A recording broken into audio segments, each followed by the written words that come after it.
അഞ്ചാം മുദ്ര. അഞ്ചാം മുദ്ര ഭേദനത്തോടനുബന്ധിച്ച് നടക്കുന്നൊരു സംഭവത്തെ പറഞ്ഞാണ് നാം വന്നത്. അങ്ങോട്ട് വരാം. അപ്പോൾ ഇന്നലെ പറഞ്ഞു നിർത്തിയ ഭാഗം മുതൽ ചേർത്ത് പൂരിപ്പിക്കണം. നമ്മൾ വിശകലനം ചെയ്തതനുസരിച്ച് ഈ അഗാധ കൂപം എന്ത് എന്നൊന്ന് പഠിച്ചായിരുന്നു, ചിന്തിച്ചായിരുന്നു. ഓർമ്മയുണ്ടോ? ഉണ്ട്. അഗാധ കൂപത്തിൽ ഒരു പറ്റം ശക്തികൾ കിടക്കുന്ന കാര്യവും നമ്മൾ പഠിച്ചു. അത് ലൂസിഫർ അല്ല എന്ന് പറഞ്ഞു. പാപം ചെയ്ത ദൂതന്മാരെ ദൈവന്യായവിധിക്കായി അന്ധതമസിൻ കീഴിൽ ചങ്ങലയിൽ സൂക്ഷിച്ചിരിക്കുന്നു എന്ന് പറയുന്നു. ഇതാരാണ് ഈ പാപം ചെയ്ത ദൂതന്മാർ? അത് ലൂസിഫർ അല്ല എന്ന് വ്യക്തം. നമ്മുടെ വിഷയമല്ലെങ്കിലും അത് പഠിക്കേണ്ടതുണ്ട്. ആരാണവർ? ഈ ലൂസിഫറിൻ്റെ പതനം സംഭവിക്കും മുമ്പ് തന്നെ മറ്റു ചില പ്രശ്നങ്ങൾ ഉണ്ടായിട്ടുണ്ട്. അല്ലെങ്കിൽ അതിന് നിന്ന് വ്യത്യസ്തമായൊരു സംഭവം മുമ്പോ ശേഷമോ എന്നതിനപ്പുറത്ത്. അത് സംബന്ധിച്ച് കാര്യമായ പരാമർശങ്ങൾ ബൈബിളില്ലെങ്കിലും അനിവാര്യമായ തെളിവുകൾ നമുക്ക് കണ്ടെത്താൻ സാധിക്കുന്നുണ്ട്. അതിലൊന്ന്, ഈ ദൂതഗണങ്ങൾക്ക് ഭവിച്ച ആ പരാജയം എന്താണ് സംഭവിച്ചത്? ഈ പാപം ചെയ്ത ദൂതന്മാർ ആരാണ്? യൂദയുടെ ലേഖനത്തിൽ ഈ വാക്യമുണ്ട്, പാപം ചെയ്ത ദൂതന്മാരെ അന്ധകാരത്തിൻ്റെ കീഴിൽ സൂക്ഷിച്ചിരിക്കുന്നു. അതുപോലെ തന്നെ യൂദ പറയുന്ന ഭാഗം ശ്രദ്ധിക്കുക. സോദോമും ഗൊമേറയും ചുറ്റുമുള്ള പട്ടണങ്ങളും ചെയ്തു വന്നതുപോലെ ഈ ദൂതഗണങ്ങൾ ചെയ്തത് സ്വന്തം വാസസ്ഥലം വിട്ടുപോയി അന്യജഡം മോഹിച്ചു. അന്യജഡം മോഹിച്ച ഈ ദൂതന്മാരാരാണ്? ഈ അന്യജഡം മോഹിച്ചു എന്ന പ്രയോഗത്തിൽ സ്വന്തം വാസസ്ഥലം വിട്ടുപോയി എന്നൊരു പരാമർശം കൂടി കാണും. എനിക്കൊന്നും അത് എടുത്ത് വായിച്ചു പോകുന്നതാണ് നല്ലത്. വായിക്കാം. യൂദാ ലേഖനത്തിലേക്ക് വരാം. റഫറൻസ് പറയാം.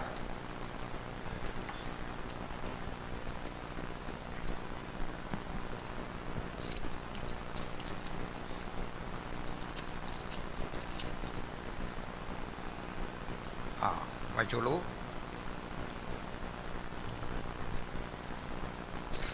പതിനാറാം വാക്യം. അവർ പിറുപിറുപ്പുകാരും തങ്ങളുടെ ഗതിയെക്കുറിച്ച് ആവലാതി പറയുന്നവരുമായി സ്വന്തം മോഹങ്ങളെ അനുസരിച്ച് നടക്കുന്നു. ആറാം വാക്യം. തങ്ങളുടെ വാഴ്ച കാത്തുകൊള്ളാതെ സ്വന്തം വാസസ്ഥലം വിട്ടുപോയ ദൂതന്മാരെ മഹാദിവസത്തിന്റെ വിധിക്കായി എന്നേക്കുമുള്ള ചങ്ങലയിട്ട് അന്ധകാരത്തിന് കീഴിൽ സൂക്ഷിച്ചിരിക്കുന്നു. കേൾക്കണം. ഇവിടെ ഒരു ഗ്രൂപ്പിനെ കാണുകയാണ്. അവര് സ്വന്തം വാസസ്ഥലം വിട്ട് പോയി. എന്നിട്ട് എങ്ങോട്ടാ പോയത്? വായിക്കാം. എന്നേക്കുമുള്ള ചങ്ങലയിട്ട് അന്ധകാരത്തിന് കീഴിൽ സൂക്ഷിച്ചിരിക്കുന്നു. അവർ ചെയ്ത കുറ്റം താഴെ പറയുന്നുണ്ട്. അതുപോലെ സോദോമും ഗൊമേറയും ചുറ്റുമുള്ള പട്ടണങ്ങളും അവർക്ക് സമമായി ദുർനടപ്പ് ആചരിച്ചു. അന്യജഡം മോഹിച്ചു നടന്നതിനാൽ നിത്യാഗ്നിയുടെ ശിക്ഷാവിധി സഹിച്ചുകൊണ്ട് ദൃഷ്ടാന്തമായി കിടക്കുന്നു. അപ്പോൾ നോക്കണം, സോദോമിലും ഗൊമേറയിലും നടന്ന പാപങ്ങൾക്ക് തത്തുല്യമായ പ്രവൃത്തി ചെയ്തുകൊണ്ട് സോദോമിലും ഗൊമേറയിലും എന്ത് നടന്നു നമുക്കറിയാം. അഡൽട്ടറി, തിന്മ നിറഞ്ഞ ജീവിതാനുഭവങ്ങൾ ഉണ്ടായി. ഈ അവസ്ഥാവിശേഷങ്ങൾ എങ്ങനെയാണ് ഒരു ദൂതന് ചെയ്യാൻ പറ്റുക? അതൊരു മിസ്റ്റിക്കൽ പാസേജാണ്. ഒരു ദൂതൻ ഇങ്ങനെ ഒരു തെറ്റ് ചെയ്യാൻ സാധിക്കുമോ? അതൊന്ന് കാര്യമായിട്ട് പറയാനുണ്ട്. ഈ സ്പിരിറ്റ് ബീയിങ്സ് ആണ് ദൂതഗണങ്ങൾ. അവറ്റകൾക്ക് നാം ചെയ്യുന്ന വിധത്തിലുള്ള ഒരു തിന്മ ചെയ്യാൻ സാധിക്കില്ല. എന്നാൽ എന്താണ് ഈ പാപം എന്ന് പഠിക്കുന്നതിലാണ് അതിൻ്റെ കാര്യമിരിക്കുന്നത്. വിലക്കപ്പെട്ടത് ചെയ്യുന്നതാണ് പാപം. ഒരു കാര്യം വിലക്കുന്നില്ലെങ്കിൽ അത് പാപമല്ല. ഒന്നുകൂടി വ്യക്തമാക്കിയാൽ, നിയമം ഇല്ലാത്ത ഇടത്ത് നിയമലംഘനമില്ല. നമ്മളൊരു റോഡിൽ കൂടി യാത്ര ചെയ്യുകയാണ്, അതൊരു തെറ്റല്ല. പക്ഷേ അത് വൺ വേ ആണ്. അത് തെറ്റിക്കുമ്പോൾ നിയമമുള്ളത് കൊണ്ടാണ് അത് പാപമാകുന്നത്, പെനാൽറ്റി വരുന്നത്. അല്ല റോഡിൽ കൂടി പോകുന്നതിൽ എന്താ പാപം? തെറ്റൊന്നുമില്ല. നിയമമില്ലാത്തിടത്ത് നിയമലംഘനമില്ല. അപ്പോൾ അങ്ങനെയെങ്കിൽ ആദം ഹവ്വയുടെ തെറ്റെന്താ? നിയമലംഘനമാണ്. ഏത് നിയമലംഘനവുമാണ് പാപം. നിയമമില്ലെങ്കിൽ അതൊരു സാധാരണ ആക്ടിവിറ്റിയാണ്. ഇത് സാധാരണ പ്രവൃത്തിയാണ്, അത് സാധൂകരിക്കാൻ പറ്റും. എന്നാൽ നിയമം എനിക്കറിയില്ല എന്നത് പോലും ഒരു ന്യായീകരണമല്ല. തെറ്റിന് ശിക്ഷ കനത്തതാണ്. ഇന്ത്യൻ പീനൽ കോഡിൻ്റെയൊക്കെ ആമുഖത്തിൽ അത് പറയുന്നുണ്ട്. ഞാനിത് അറിഞ്ഞില്ല എന്നൊരുവൻ പറഞ്ഞാൽ അവൻ കുറ്റവാളിയൊന്നും ആകാതിരിക്കുന്നില്ല, കുറ്റവാളിയാണ്. അവൻ അറിയണം, നിയമത്തെക്കുറിച്ച് ബോധ്യം അവന് ഉണ്ടായിരിക്കണം. അപ്പോൾ ഈ സ്പിരിറ്റ് ബീയിങ് ചെയ്ത തെറ്റ് എന്താണ്, അവർ ചെയ്ത ആക്ട് എന്താണ്, അത് മനസ്സിലാക്കുന്നു. അവർക്ക് ദൈവം എന്തെങ്കിലും നിയമം കൊടുത്തിരുന്നുവോ ഇല്ലയോ നമുക്കറിയില്ല. നിയമം ഉണ്ടാകണം, എഴുതപ്പെട്ടതല്ലെങ്കിൽ കൂടി അവ ചെയ്യാൻ പാടില്ലാത്തത് കൊടുത്തിരിക്കണം. നിയമം ഏതൊക്കെ രൂപത്തിൽ വരാം. ലിഖിത നിയമമുണ്ട്, റിട്ടൺ. ഓറൽ ലോസ് ഉണ്ട്, വാമൊഴികളിലൂടെ കൈകാര്യം ചെയ്യാവുന്ന നിയമമുണ്ട്, റിട്ടൺ അല്ല. നോംസ് ഉണ്ട്, സമ്പ്രദായങ്ങളുണ്ട്, നമ്മളെ വിശ്വാസത്തോളം നോംസ്. ഇനിയുണ്ട് അത് മനസാക്ഷിയുടെ പ്രമാണമുണ്ട്. ഏറ്റവും വലിയൊരു പ്രമാണം തന്നെയാണത്. നിയമമില്ലാത്തടത്ത് മനസാക്ഷിയാണ് പ്രധാനം. കൊല ചെയ്യരുതെന്നും തിന്മയായത് പ്രവർത്തിക്കരുതെന്നുമൊക്കെ അന്ധക്കരണം നമുക്ക് തരുന്ന വിലക്കുണ്ട്. ആ വിലക്കുകളുടെ ലംഘനം പാപമാണ്. കാരണം ആ മനസാക്ഷിയെ നമ്മുടെ ഉള്ളിൽ തന്നവൻ ദൈവമാണ്. അപ്പോൾ അതുകൊണ്ട് ദൂതന് വേണ്ടി ഇങ്ങനെയൊക്കെയുള്ള കഴിവുകൾ, മനസാക്ഷിയുണ്ട്, ഫ്രീ വില്ലുണ്ട്, പല ഘടകങ്ങളുണ്ട്. അങ്ങനെ അപ്പോൾ അങ്ങനെയെങ്കിൽ ഈ ദൂതൻ ചെയ്ത ആ തെറ്റെന്തെന്ന് തറപ്പിച്ചു പറയാൻ നമുക്ക് വാക്യമില്ല. പക്ഷെങ്കിൽ ആ തെറ്റ് സംബന്ധിച്ച സൂചന തരുന്നു. അന്യജഡം മോഹിച്ചു, സ്വന്തം വാസസ്ഥലം വിട്ടു. ഈ വാസസ്ഥലം എന്നതിന് ഉപയോഗിച്ച ഗ്രീക്ക് വേർഡ് ഒയ്ക്കറ്റീരിയോൺ ആണ്. ഒയ്ക്കറ്റീരിയോൺ, എക്കണോമിക്സ് അതൊക്കെ ഉണ്ടാകുന്നത് അതിൽ നിന്നാണ്. ഒയ്ക്കോസ്, ഒയ്ക്കറ്റീരിയോൺ. ഈ പദം ഉപയോഗിച്ച വേറൊരു സ്ഥലമുണ്ട്. പൗലോസ് പറയാ, കൂടാരമാകുന്ന ഞങ്ങളുടെ ഭൗമഭവനമഴിഞ്ഞാൽ കൈപ്പണിയല്ലാത്ത ഒന്ന് ഞങ്ങൾക്ക് സ്വർഗത്തിലുണ്ട്. കൈപ്പണിയല്ലാത്തത് ഞങ്ങൾക്ക് സ്വർഗത്തിലുണ്ട്.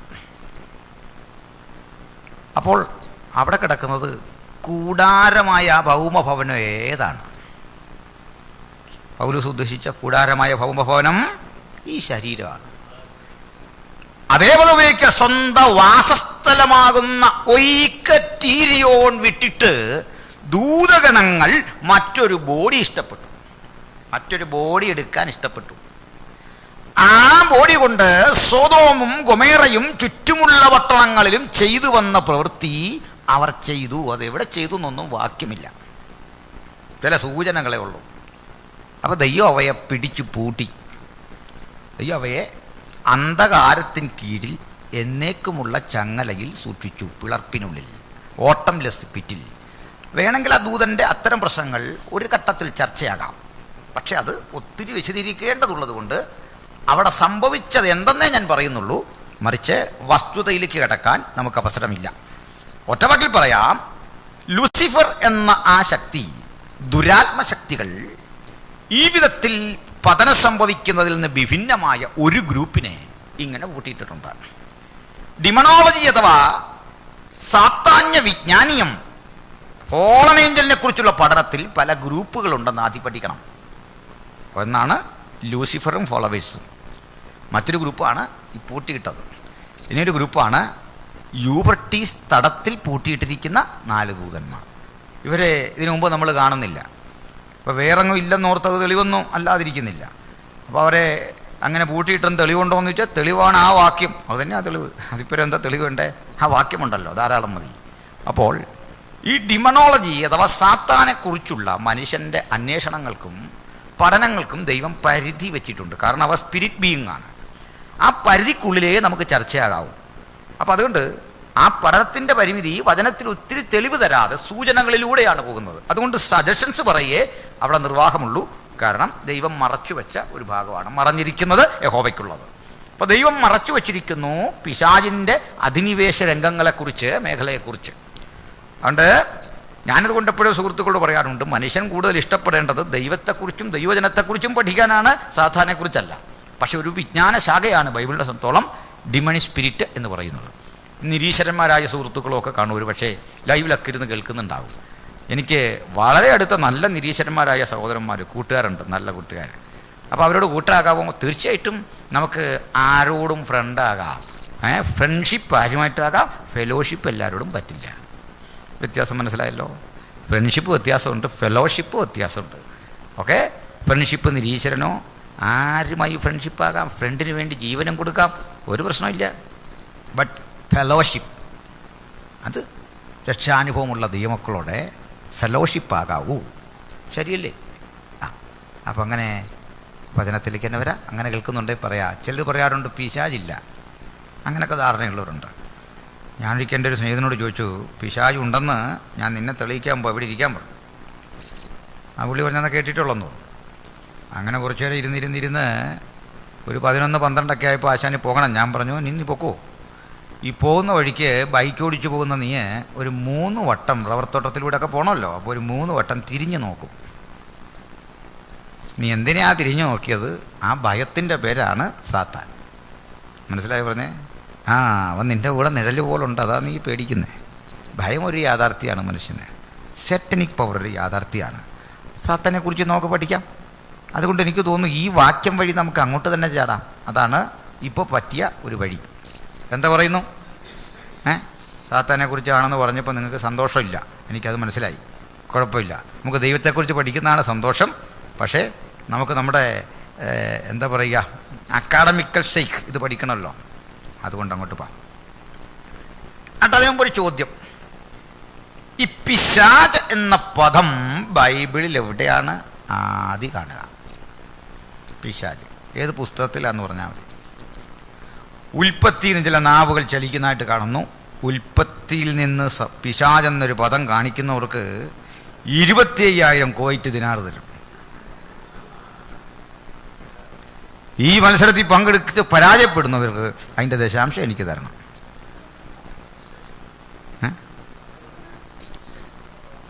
അതാ ശരി, മത്തായിയുടെ സുവിശേഷത്തിലാണ്. അപ്പോൾ ആലോചിച്ച് നോക്കിയ പഴയ നിയമത്തിൽ എങ്ങും ഇങ്ങനൊരു കഥാപാത്രം ഇല്ല. അപ്പോൾ സാത്താൻ എന്നുണ്ടോ പഴയ നിയമത്തിൽ? ഉണ്ടോ? ഉണ്ട്. സാത്താനും ഒരു ദിവസം നീക്കാൻ ചെന്നു യോബ് പറയുന്നുണ്ടല്ലോ. സാത്താൻ മലയാള പ്രയോഗമല്ല, ഹീബ്രു ആണ്. ഈ സാത്താൻ എന്ന പ്രയോഗം ബൈബിളിൽ ആദ്യം എവിടെയാണ് പറയാമോ? ഏത് പുസ്തകത്തിലാന്ന് പറഞ്ഞാൽ മതി. അത് നിങ്ങൾ പറയാത്തതിൽ അതിശോക്തിയില്ല, കാരണം അതിൽ എളുപ്പമുള്ള നിങ്ങൾ പറഞ്ഞില്ല, അതാ കാര്യം. സാത്താൻ പുസ്തകത്തിൻ്റെ പേര് അറിയാവോ? സാത്താൻ. പിശാച് ബുദ്ധിയത്തിലേ ഉള്ളൂ. സാത്താൻ എങ്കിൽ ഞാൻ പറയാം.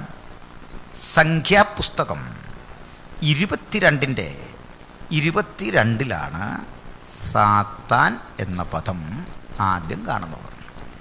പക്ഷെ നമ്മൾ ഇംഗ്ലീഷോ മലയാളമോ വായിച്ചാൽ നിങ്ങൾക്ക് അങ്ങനെ കിട്ടില്ല, കാരണം അവർ പരിഭാഷപ്പെടുത്തിയിട്ടിരിക്കുക. ആവശ്യമില്ലാത്ത പണിയായിരുന്നു. സാത്താൻ അതിന് മലയാളം വഴി കിടക്കുന്നു പ്രതിയോഗി. അപ്പം പ്രതിയോഗി എന്ന പദം 22 സംഖ്യാപുസ്തകത്തിൽ ഉപയോഗിച്ചത് പോലും ഒരു ദൂതപ്രത്യക്ഷതയ്ക്കാണ്. കാരണം ബിലയാമിൻ്റെ കഴുതയുടെ വഴി തടഞ്ഞുകൊണ്ട് നിൽക്കുന്ന ദൂതനെ യഹോവയുടെ ദൂതൻ പ്രതിയോഗിയായി നിന്നു എന്നെഴുതേണ്ടടുത്ത്, എന്ന് കാണുന്നിടത്ത് യഹോവയുടെ ദൂതൻ സാത്താനായി നിന്നു എന്ന് കാണാം. മനസ്സിലായോ? അതെങ്ങനെ യഹോവയുടെ ദൂതൻ സാത്താനായി നിൽക്കുക? ആദ്യം മനസ്സിലാക്കേണ്ടത് ഈ സാത്താൻ എന്നൊരാളുടെ പേരല്ലായിരുന്നു. അതിൻ്റെ അർത്ഥം ഇത്രയേ ഉള്ളൂ, തടസ്സം നിൽക്കുന്നവനാരോ അവനാണ് സാത്താൻ. കുറേ ഘട്ടം കഴിഞ്ഞപ്പോൾ ഒരുത്തൻ ഇത് സ്ഥിരം പണിയാക്കിയപ്പോൾ അവന് പതിച്ചു കിട്ടിയ പേരാണ് സാത്താൻ. നമ്മൾ ഈ ബ്ലേഡ് എന്നൊക്കെ പറയുന്ന പോലെ, ബ്ലേഡിന് ആ അർത്ഥമല്ലല്ലോ ഉള്ളത്, പക്ഷേ സ്ഥിരം ഈ കഴുത്തറപ്പ് തുടങ്ങിയപ്പോൾ ചില പുള്ളികൾക്കത് പതിച്ചു കിട്ടി. കൈമോശം ചിട്ടി വേണ്ടെന്നൊക്കെ പറഞ്ഞുകൊണ്ടുണ്ടല്ലോ പൈസ ഇട്ടവൻ്റെ. അപ്പം ഇതാണ് എന്തെന്നാ സാത്താൻ. ഈ സാത്താൻ എന്നത് ഹീബ്രു ആണ്. അതിൻ്റെ ഗ്രീക്ക് വേർഡ് ഡയോബോലസ്. എങ്ങനെയാ? ഡയോബോലോസിൻ്റെ അർത്ഥം അപവാദി, ദൂഷകൻ, വഞ്ചകൻ, അഡ്വേഴ്സറി, അപവാദം പറയുന്നവൻ, ദൂഷകൻ, ഇതൊക്കെ അർത്ഥം. സാത്താൻ തടസ്സം നിൽക്കുന്നവൻ. ഉൽപ്പത്തിയിൽ സാത്താൻ എന്നൊരു പ്രയോഗമില്ല, മറിച്ച് യഹോവയായ ദൈവം സൃഷ്ടിച്ച സകല ജീവജാലങ്ങളിലും പാമ്പ് കൗശലമേറിയ ജീവിയായിരുന്നു. അതാ പ്രയോഗം. അപ്പൊ പാമ്പ് സ്ത്രീയോട്, പാമ്പാണ് സംസാരിക്കുന്നത്. അതിങ്ങനെ പാമ്പ് സംസാരിക്കുന്ന കമ്മ്യൂണിക്കേറ്റ് ചെയ്തു എന്നേ അർത്ഥമുള്ളൂ. ഇനി സംഭാഷണം ആയിക്കോട്ടെ, കാരണം ജീവജാലങ്ങൾ സംസാരിക്കുന്നു എന്നതിൽ അത്ഭുതമില്ല. കാരണം ബിലയാമിൻ്റെ കഴുതയ്ക്കൊരു ഘട്ടത്തിൽ സംഭാഷിക്കാൻ ദൈവം കഴിവ് കൊടുത്തു. പാപരഹിത ലോകത്ത് ജീവജാലങ്ങൾക്കൊക്കെ ആശയവിനിമയം നടത്താൻ സാധിക്കും. അപ്പം ഈ കഴിവ് മൃഗങ്ങളിൽ നിന്ന് നഷ്ടപ്പെട്ടു പോയി. ഒരു ദിവസം അവർക്ക് ആ കഴിവ് തിരിച്ചു കിട്ടും. എന്നാ തിരിച്ചു കിട്ടുന്നേ? സൃഷ്ടി മുഴുവൻ ദ്രവത്വത്തിൻ്റെ ദാസ്യത്തിൽ നിന്നുള്ള വിടുതൽ, അതിനുവേണ്ടി ഞരങ്ങിക്കൊണ്ട് ആകാംക്ഷയോടെ വീണ്ടെടുപ്പിൻ്റെ ദിവസം കാത്തിരിക്കുകയാണ് സകല ജീവജാലങ്ങളും. അതപ്പോൾ പറയാം. അപ്പോൾ സാത്താൻ, അതുപോലെ പിശാച്. ഇനി ഇതിനെക്കുറിച്ചൊന്നും പഴയ നിയമത്തിൽ കാര്യമായ ഒരു സൂചന ഇല്ല. ഞാൻ പിന്നെ പറയാതെ. ഉദാഹരണം, നമുക്ക് യെശയ്യാ പ്രവചനം 14-ാം അധ്യായത്തിലേക്ക് വരാം.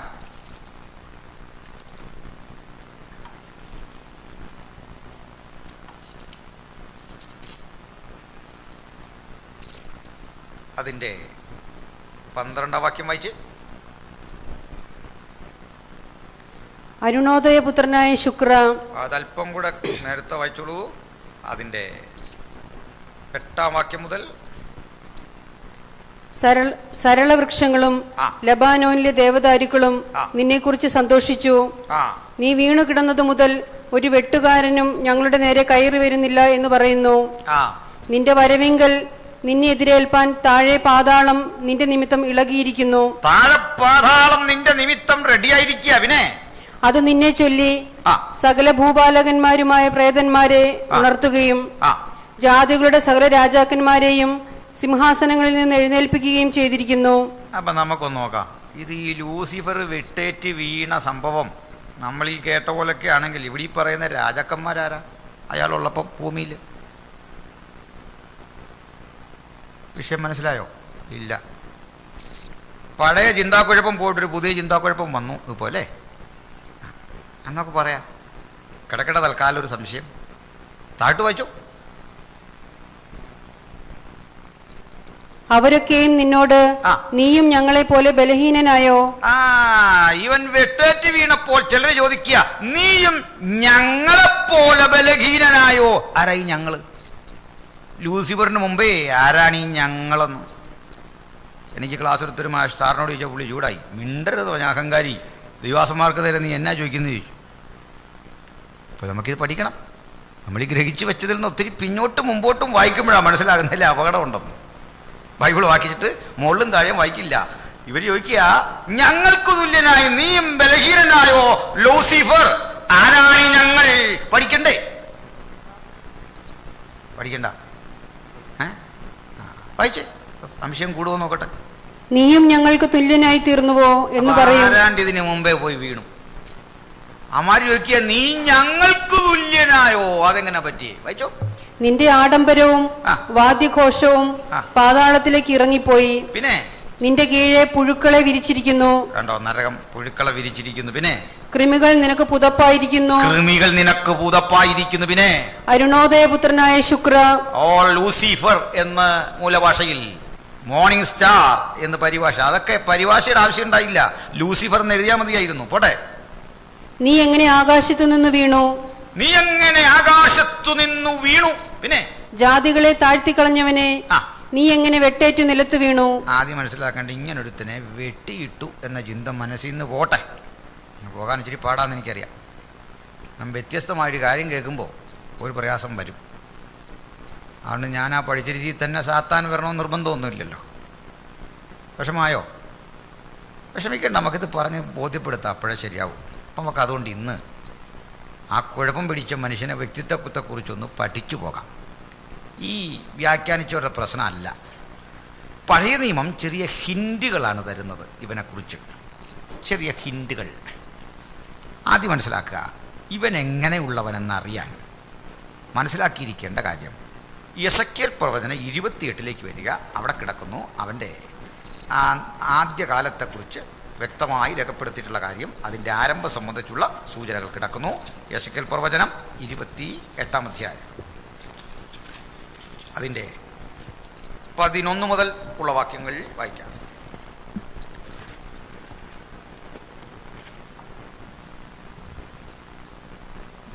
യഹോവയുടെ അരുളപ്പാട് എനിക്കുണ്ടായത് എന്തെന്നാൽ, മനുഷ്യപുത്ര, നീ സോർ രാജാവിനെ കുറിച്ച് ഒരു വിലാപം പ്രഭുവിനെ കുറിച്ച് മനുഷ്യപുത്ര നീ വിലപിച്ചു പറയണം ഒരു കാര്യം. അവനോട് പറയേണ്ടത്, യഹോവയായ കർത്താവ് ഇപ്രകാരം അരുളി ചെയ്യുന്നു, നീ മാതൃകാ മുദ്രയാകുന്നു.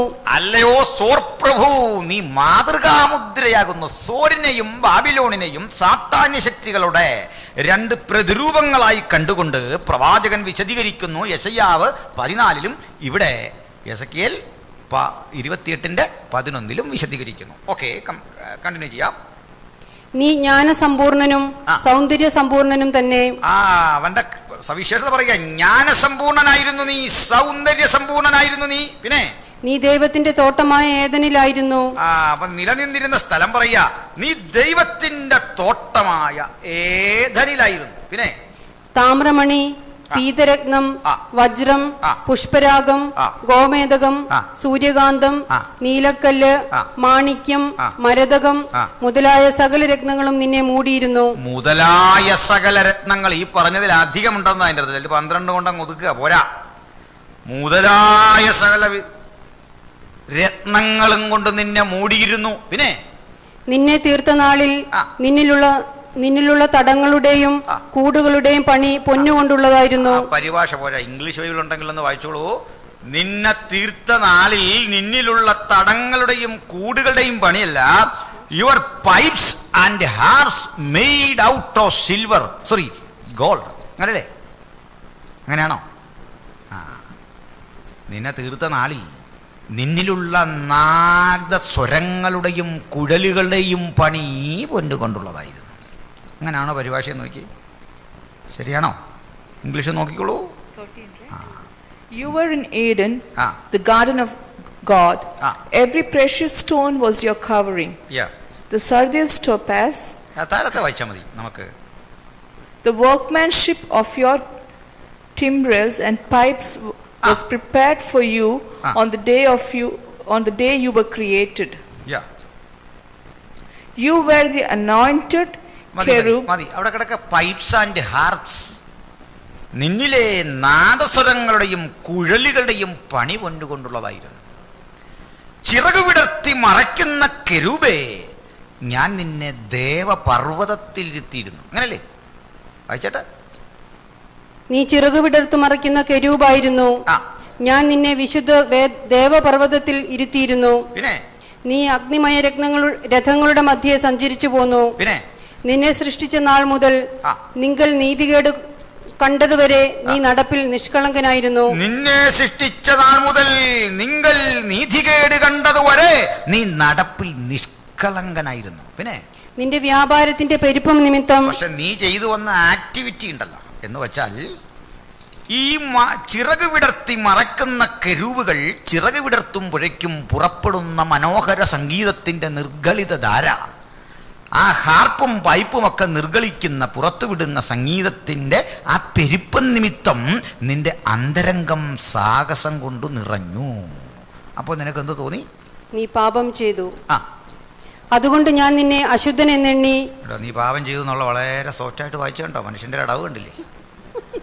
കണ്ടിന്യൂ ചെയ്തോ, കുഴപ്പമില്ല. നീ പാപം ചെയ്തു, അങ്ങനെ വായിക്കണ്ട, പറ്റൂ, കുഴപ്പമില്ല. നീ പാപം ചെയ്തു, അതാ വരേണ്ടത്. നീ പാപം ചെയ്തു, പിന്നെ അതുകൊണ്ട് ഞാൻ നിന്നെ അശുദ്ധൻ എന്നെണ്ണി. അതുകൊണ്ട് നിന്നെ ഞാൻ അശുദ്ധനെന്നെണ്ണി. പിന്നെ ദേവപർവ്വതത്തിൽ നിന്ന് തള്ളിക്കളഞ്ഞു. ദേവപർവ്വതത്തിൽ നിന്ന് തള്ളിക്കളഞ്ഞു. അപ്പൊ സത്യത്തിൽ സംഭവിച്ചത് ഇരുന്ന ഇടത്ത് നിന്നവനെ തള്ളിയവന്റെ വരവ് കണ്ടിട്ട് തള്ളി എന്നിവിടെ പറഞ്ഞിട്ട് യെശയ്യാ പറയാ, നീ വെട്ടറ്റ് നിലത്ത് വീണത് എങ്ങനെ? അപ്പൊ വെട്ടായിരുന്നു തള്ളായിരുന്നു? ശരി, കൺഫ്യൂഷനുള്ളൊരു വകുപ്പ് അവിടെ കിടക്കുക. നമുക്കത് വെളിപ്പാട് 20 പരിഹരിക്കാൻ പറ്റുള്ളൂ. ഇപ്പൊ പോകുന്നില്ല അങ്ങോട്ട്. തൽക്കാലം ഇതവിടെ കിടക്കട്ടെ, മറക്കരുത്, ഈ വിഷയം മനസ്സിൽ കിടക്കട്ടെ. അപ്പം ഞാൻ പറയുന്നു, അവനെ വെട്ടിയിട്ടില്ല. തൽക്കാലം ഞാൻ പറയുന്ന വിശ്വസിക്കുക, അവനെ തള്ളിയിട്ടു, അവന് പോന്നു. തള്ളിയിട്ടു, വെട്ടേറ്റവനെ നിലത്തി വീണെങ്കിൽ അവനങ്ങ് പാതാളത്തിൽ പോയെങ്കിൽ പിന്നെ അവനെ കൊണ്ട് ഈ ശല്യമൊക്കെ ഉണ്ടാകുമോ? ഇപ്പം അവനോടുണ്ട്, തള്ളി ഇങ്ങോട്ട് ഇട്ടിട്ടുണ്ട്. അവൻ്റെ അധിനിവേശ മേഖലയായി ഇത് മാറിയപ്പോൾ ഈ പ്രപഞ്ചത്തിന് മുഴുവൻ മുഴുലോകവും ദുഷ്ടൻ്റെ അധീനതയിൽ ഇപ്പോൾ കിടക്കുക. അതുകൊണ്ട് ഇവിടുന്നാണ് ഇനി അവനെ വെട്ടാൻ പോകുന്നത്. മനസ്സിലായോ? ആ വെട്ട് കിട്ടി അവൻ താഴേക്ക് വീഴും മുമ്പ് ഒരു പണിയുണ്ട്. വിശദമാക്കുന്ന പിന്നെ എങ്കിലും പറയാം. സാത്താൻ എന്ന ഒരു വ്യക്തിയെക്കുറിച്ച് പഴയ നിയമം തരുന്ന അറിവുകൾ ചെറുതെങ്കിൽ അത് കുഴപ്പമില്ല. കാരണം പഴയ നിയമത്തിൻ്റെ പരിമിതി മനസ്സിലാക്കണം. ദൈവം പണ്ട് ഭാഗമായും വിവിധമായും പ്രവാചകന്മാർ മുഖാന്തരം പിതാക്കന്മാരുടെ അരളിയിട്ട് അന്ത്യകാലത്ത് ഉത്തരം വന്നപ്പോഴാണ് പൂർണ്ണ വെളിപ്പാടാകുന്ന പുതിയ നിയമം കിട്ടിയത്. അതൊന്നും ട്രിനിറ്റിയൊക്കെ പഴയ നിയമം മാത്രം വായിച്ച ഒരാൾക്ക് പിടികിട്ടത്തില്ല. വെളിപ്പാടുമൊക്കെ വായിച്ചെങ്കിലേ ട്രിനിറ്റി പൂർണ്ണമാകുന്നുള്ളൂ. കാരണം മനുഷ്യരാശിയെ അറിയിക്കേണ്ടതെല്ലാം പൂർണ്ണമായിട്ട് അറിയിച്ചിട്ടുള്ളത് വെളിപ്പാട് വരുമ്പോഴാണ്, മുഴുവൻ പുതിയ നിയമത്തിലാണ്. അപ്പോൾ പഴയ നിയമത്തിൽ സാത്താൻ എന്ന് വിളിച്ച, പുതു നിയമത്തിൽ ഡയോബോലസ് അഥവാ പിശാച് എന്ന് വിളിച്ച ആ ശക്തിയുടെ പൂർണ്ണകായ ചിത്രം നമ്മൾ കാണുന്നത് വെളിപ്പാട് 13-ലാണ്. വെളിപ്പാട് 13-ൽ 3 വ്യക്തികളെ കാണുന്നു. ഒന്നാമത്തെ വ്യക്തി പിശാചും സാത്താനുമായ പഴയ പാമ്പ്. രണ്ടാമത്തെ വ്യക്തി കടലിൽ നിന്ന് കയറുന്ന ഒരു മൃഗം. മൂന്നാമത്തെ വ്യക്തി 13-ന്റെ 11 വായിച്ചാൽ മതി. പിന്നെ കരയിൽ നിന്ന് കയറുന്ന ഒരു മൃഗം. 3 വ്യക്തികൾ. ഒന്ന് ലൂസിഫർ, 2 നമ്മൾ ആദ്യത്തെ ദിവസം പഠിച്ചതാണ് 7 തലയും, 2-ാം ദിവസം പഠിച്ച 10 കൊമ്പും ഒക്കെ ഉള്ള ഒരു ജീവി വരുമെന്ന് പറഞ്ഞല്ലോ 13-ാമത്തിൽ എതിർ ക്രിസ്തു. 3-ാമത്തെ ജീവിയെ കണ്ടു. വായിച്ചു വേണമെങ്കിൽ അതൊന്ന് 11 വാക്യം. മറ്റൊരു മൃഗം ഭൂമിയിൽ നിന്ന് കയറുന്നത് ഞാൻ കണ്ടു. ഒരു മൃഗം കടലിൽ നിന്ന് കയറി, ഒരു മൃഗം ഭൂമിയിൽ നിന്ന് കയറി. ആകാശത്തൊരു അടയാളം കാണായി. സൂര്യനെ അണിഞ്ഞൊരു സ്ത്രീ തൊട്ട് താഴെ പറയാ ഒരു മഹാസർപ്പം. അപ്പോൾ ആകാശത്തുനിന്നൊരു മഹാസർപ്പം, കടലിൽ നിന്നൊരു മൃഗം, കരയിൽ നിന്നൊരു മൃഗം, അങ്ങനെ സ്വർലോകം, ഭൂലോകം, ഈ സമുദ്രമെല്ലാം 3 വിധ ശക്തികൾ സ്വാധീനിച്ചു കിടക്കുന്ന കാഴ്ചയാണ് കണ്ടത്. മുഴുലോകവും ദുഷ്ടന്റെ അധീനതയിൽ. അങ്ങനെ സാത്താനിലുള്ള 3 ഘടകങ്ങളെ, ത്രിമാനങ്ങളെ ഈ പുസ്തകത്തിൽ മാത്രമാണ് ഒരുമിച്ച് വെളിപ്പെടുത്തുന്നത്. അതെങ്ങനെ? ആരാണ് ലൂസിഫർ? അത്യുന്നതനോട് സമനാകാൻ മത്സരിച്ചവൻ, അത്യുന്നതനെ അനുകരിച്ചവൻ. ആരാണ് എതിർ ക്രിസ്തു? യേശുവിനോട് സമനാകാൻ ശ്രമിച്ചവൻ, യേശുവിനെ അനുകരിക്കുന്നവൻ. ആരാണ് 11-ലെ കഥാപാത്രം? ഒരു കള്ളപ്രവാചകൻ. പരിശുദ്ധാത്മാവിനോട് സമനാകാൻ ശ്രമിക്കുന്നവൻ, പരിശുദ്ധാത്മാവിനെ അനുകരിച്ചവൻ. അപ്പൊ സാത്താൻ ഇമിറ്റേറ്റ് ചെയ്തു അവന്റെ പൂർണ്ണ ശക്തിയിൽ. കേട്ടല്ലോ? മനസ്സിലായോ? ഇല്ല. സാത്താനിൽ 3 ഘടകങ്ങളുണ്ടെന്ന്. പിതാവ്, പുത്രൻ, പരിശുദ്ധാത്മാവെന്ന് ദൈവത്തിൽ ത്രിമാന ഭാവങ്ങളുള്ളതുപോലെ പിശാചിൽ ലൂസിഫർ എന്ന ശക്തിയുണ്ട്. പിശാചിൽ എതിർ ക്രിസ്തു എന്ന വ്യക്തിയുണ്ട്. പിശാചിൽ കള്ളപ്രവാചകൻ എന്ന ഘടകമുണ്ട്. ഇതിലെ ലൂസിഫർ പിതാവാം ദൈവത്തെ അനുകരിച്ചപ്പോൾ എതിർ ക്രിസ്തു എന്നവൻ യേശുക്രിസ്തുവിനെ അനുകരിച്ചു. കള്ളപ്രവാചകൻ വ്യാജാത്മാവായി പരിശുദ്ധാത്മാവിനെ അനുകരിച്ചു. ഇവ ചേരുമ്പോഴാണ് സാത്താൻ എന്ന ശക്തിക്ക് പൂർണ്ണ അർത്ഥം കൈവരുന്നത്. മനസ്സിലായോ? ഇതിൽ നമ്മളിവിടെ കയറി പറയാം, അല്ലെങ്കിൽ നിങ്ങൾക്ക് സംശയം കൂടും. മൃഗത്തെയും കള്ളപ്രവാചകനെയും പിടിച്ചു കെട്ടി ഗന്ധക തീപ്പൊയ്കയിൽ തള്ളി എന്ന് പറയുന്നുണ്ട്. 2 പേരെ തള്ളിയുള്ളൂ. മറ്റവനപ്പം എന്തി? അവനെ പിടിച്ച് 1000 മണ്ടയ്ക്ക് ചങ്ങലയിലിട്ടു. കേൾക്കുന്നുണ്ടോ? അപ്പം അവനില്ലാതെ നമ്മുടെ 1000 ആണ്ട് വാഴ്ച കഴിഞ്ഞു. 1000 ആണ്ട് കഴിഞ്ഞിട്ട് സാത്താനെ ചങ്ങലയിൽ നഴിച്ച് ന്യായവിധി നടത്തി താഴോട്ട് തള്ളി. അഡ്വാൻസ് ആയിട്ട് 2 പേരവിടെ പോയിട്ടുണ്ട്. ആരൊക്കെയാ? മൃഗവും. 1000 വർഷം അവിടെ കിടന്ന് വിഷമിച്ചു. അവരോർത്തും മറ്റവനെങ്കിലും രക്ഷപ്പെട്ടു, ഞങ്ങൾക്കോ ഈ ഗതി പറ്റി. അങ്ങനെ ഇരിക്കുമ്പോൾ ദാ വരുന്നു അവരുടെ പ്രധാനി. അവന്റെ ആ വീഴ്ച കണ്ടിട്ട് ഇവർ തമ്മിൽ പറയുന്നത്, യെശയ്യാവ് പ്രവചനാത്മാവിൽ കാലങ്ങൾക്കപ്പുറത്തെഴുതി, നീ ഞങ്ങൾക്ക് തുല്യനായോ, അരുണോദയ പുത്രനായ ശുക്ര, നീ വെട്ടേറ്റ് നിലത്ത് വീണതെങ്ങനെ? മനസ്സിലായോ? അന്നാണെന്ന് വീഴ്ച പൂർണ്ണമാകുന്നതെന്ന് പിടികിട്ടില്ല. തള്ളി ഭൂമിയിലേക്ക് ഇട്ടതേ ഉള്ളെന്ന്. അവിടുന്ന് ഒരു വെട്ടി താഴേക്ക് ഇട്ടെന്ന് എപ്പോഴാ? 1000 ആണ്ട് വാഴ്ച കഴിഞ്ഞ്. അപ്പോഴേ പ്രവചനം നിറവേറൂ.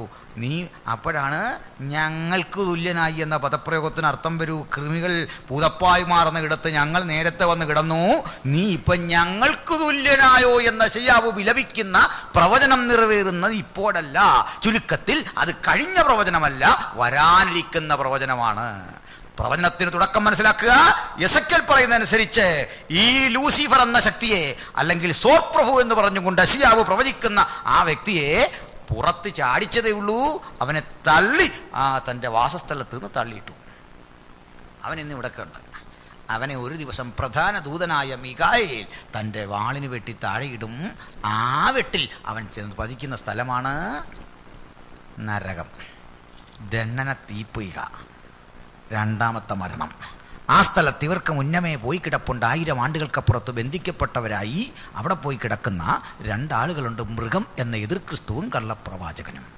ഇവൻ്റെ വീഴ്ചയും പതനവും കണ്ട് അവർ അത്ഭുതപ്പെടുന്ന രംഗം കണ്ടാണ് യെശയ്യാവ് ആവർത്തിക്കുന്ന 14-ാം അധ്യായത്തിൻ്റെ 11 വാക്യങ്ങൾ വായിക്കുമ്പോൾ കാണുന്നത്, അരുണോദയ പുത്രനായ ശുക്ര, ഇതിൽ കിടക്കുന്നവരുടെ വാക്ക, നീ അങ്ങനെ വെട്ടേറ്റ് നിലത്ത് വീണു.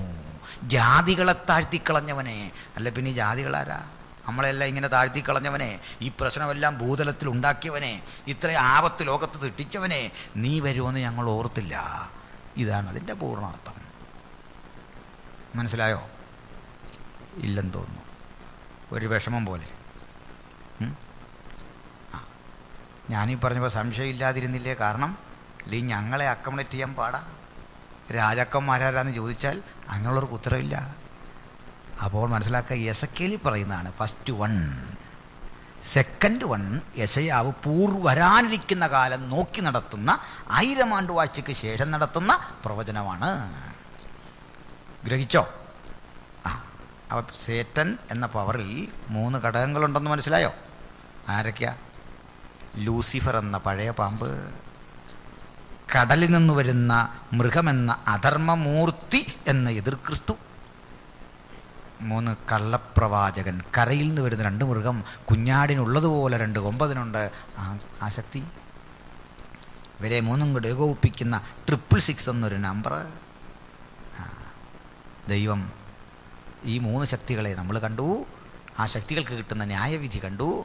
അപ്പോൾ നമുക്ക് ഈ സാത്താന്യ ശക്തികളെക്കുറിച്ചുള്ള ആ ചിന്തകൾ അവസാനിപ്പിക്കും മുമ്പ്, ഇവ കൂടാതെ ചില ഡിമണിക് സ്പിരിറ്റുകളെ ലോക്ക് ചെയ്തിട്ടിരിക്കുന്ന സ്ഥലമാണ് ഇപ്പോൾ ഈ പറഞ്ഞത് അഗാധകൂപം, ഓട്ടം ലെസ് പിറ്റ്. അത് തുറന്നു. അപ്പോൾ നമുക്കിനി അങ്ങോട്ട് പോയാലോ?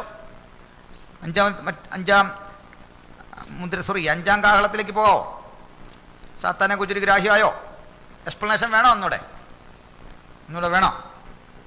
ഒന്നുകൂടെ പറയണോ? ഒന്നുകൂടെ പറയണം. നിങ്ങൾ ശ്രദ്ധിച്ചില്ല. ചിലരങ്ങ് പാസീവായി. കാരണം നമ്മൾ അവിടെ വെട്ടിയിട്ടില്ലെന്ന് പറഞ്ഞപ്പോഴേ നിങ്ങൾക്കൊരു നിരാശയായി. പിന്നെ ഞങ്ങൾ ഇത്രയും നാൾ ഈ ജയമെടുത്തതൊക്കെ എങ്ങനെയാണെന്ന് ഓർത്താ നിങ്ങൾ ഇരുന്നെന്ന് എനിക്ക് മനസ്സിലായി. അപ്പോൾ നമുക്ക് ഒന്നുകൂടെ അതൊന്ന് പറഞ്ഞാൽ എന്നാൽ ചുരുക്കം. കാരണം ആദ്യം ഇങ്ങനൊരു ചിന്ത കേൾക്കുന്ന കൊണ്ട് പെട്ടെന്ന് ഉൾക്കൊള്ളാനൊരു മടി വരും. അതാണ് കാര്യം. അപ്പം നമുക്ക് ഒന്ന് പഠിച്ചു പോവാം. ആദ്യം, സാത്താൻ ഒരു വ്യക്തിയല്ല. അവനിൽ 3 പേഴ്സൺസ് ഉണ്ട്, പേഴ്സണാലിറ്റീസ് ഉണ്ട്. ഒന്ന് ആരാ? ലൂസിഫർ. 2 മൃഗം അല്ലെങ്കിൽ അധർമ്മമൂർത്തി അല്ലെങ്കിൽ എതിർ ക്രിസ്തു. 3 ഫോൾസ് പ്രൊഫറ്റ്. ഇങ്ങനെ 3 ആളുകളുണ്ട്. ഇത് പഴയ നിയമത്തിലോട്ടൊന്നും അത്തരം വ്യക്തമല്ല. ഇവൻ സാത്താൻ എന്നേ നമുക്കറിയും. അതിനെക്കുറിച്ച് ഒത്തിരി അറിഞ്ഞിട്ടും കാര്യമില്ല. ഇതിലെല്ലാം ഉപരി വളരെ സന്തോഷമുള്ളൊരു കാര്യം കൂടി പറയാം. ഈ പഴയ നിയമം ആദിയോടന്തം പഠിച്ചാൽ ഒരൊറ്റ പിശാചുക്കളോ ഭൂതങ്ങളോ വിട്ടുപോയ ചരിത്രമില്ല. ഉണ്ടെങ്കിൽ പറ. ഭൂതം ഇല്ലാഞ്ഞിട്ടല്ല, വിടാൻ കെൽപ്പുള്ള ഒരുത്തനും ഇല്ലായിരുന്നു.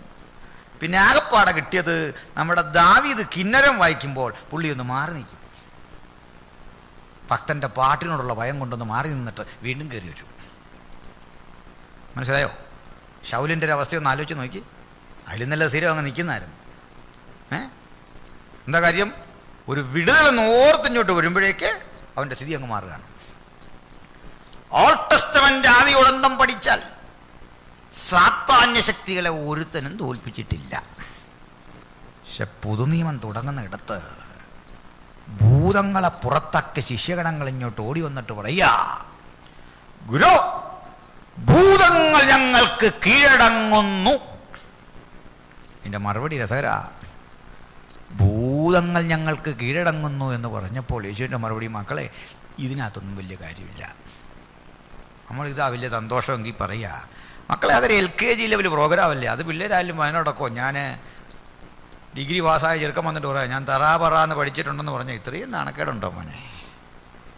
ഭൂതങ്ങൾ നിങ്ങൾക്ക് കീഴടങ്ങുന്നതിലല്ല, നിങ്ങളുടെ പേര് സ്വർഗത്തിൽ എഴുതിയിരിക്കുന്നതിൽ സന്തോഷിക്കണം. മനസ്സിലായോ? എന്നാരാ നമ്മൾ ചെല്ലി നോട്ടീസ് അടിക്കുന്ന ഭൂതം കീഴടങ്ങുന്നു? വലിയ യൂണിവേഴ്സിറ്റി അവരുടെ പ്രോസ്പെക്റ്റിൽ എഴുതിയിരിക്കുക തറാപറ എന്ന് പഠിപ്പിക്കുമെന്ന് പറഞ്ഞാൽ എങ്ങനെ ഇരിക്കും? ഞങ്ങളിവിടെ ABCD പഠിപ്പിക്കുന്നു പറയാമോ? പാടില്ല. ഭൂതങ്ങൾ ഞങ്ങൾക്ക് കീഴടങ്ങുന്നതിലല്ല, പേര് സ്വർഗത്തിൽ എഴുതിക്കുന്നത് സന്തോഷിക്കണം. ഇനി എൻ്റെ കാരണം കൂടെ കേട്ടോ, എന്തുകൊണ്ടാണ് ഈ ഭൂതം കീഴടങ്ങിയത് പറയാം. പഴയ നിയമത്തിലെ വിശുദ്ധന്മാർക്കൊന്നും കഴിയാത്തത്, അവിടെ ഒന്നും സംഭവിക്കാത്തത് നിങ്ങൾക്ക് ചെയ്യാൻ സാധിച്ചതിൻ്റെ കാരണം ഞാനിവിടെ വന്നതാണ് കാരണം. എന്തേ കാര്യം? പിശാചിന്റെ പ്രവൃത്തികളെ അഴിപ്പാൻ മനുഷ്യപുത്രൻ പ്രത്യക്ഷനായി. മനുഷ്യപുത്രൻ പ്രത്യക്ഷനായപ്പോൾ പിശാചിന്റെ പ്രവൃത്തികൾ അഴിഞ്ഞു തുടങ്ങി. അതുകൊണ്ടാ നിങ്ങൾ കരം വെച്ചപ്പോഴും, നിങ്ങൾ ഗർജിച്ചപ്പോഴും, നിങ്ങൾ ആജ്ഞാപിച്ചപ്പോൾ പിശാചുക്കൾ ഓടാൻ കാരണം എന്താ? ഇത് തന്നെ കാരണം. ആ രഹസ്യം മനസ്സിലായോ? യേശു വന്നു. അതുകൊണ്ടാണ് നമ്മൾ സാത്താനെ തകർത്തത്. വചനം കേൾക്കുന്ന നമുക്ക് ഒരേ സ്വരത്തിൽ പറയാം, യേശു വന്നിട്ടുണ്ട്. ഒരു ദുഷ്ടശക്തിക്കും അവന്റെ മുമ്പ് നിൽക്കാൻ സാധിക്കില്ല. പിശാചിന്റെ പ്രവൃത്തികളെ അഴിപ്പാൻ വന്ന ദൈവത്തിന്റെ പുത്രൻ നമ്മുടെ മധ്യത്തിൽ സന്നിഹിതനായിട്ടുണ്ട്. സ്തോത്രം. അപ്പോൾ ഇവന്റെ ഉത്ഭവമാണ് നമ്മൾ പഠിച്ചു പോകുന്നത്. ഇവന്റെ ഉത്ഭവം സംബന്ധിച്ച് യെശയ്യാവ് പറയുന്ന പ്രവചനമുണ്ട്.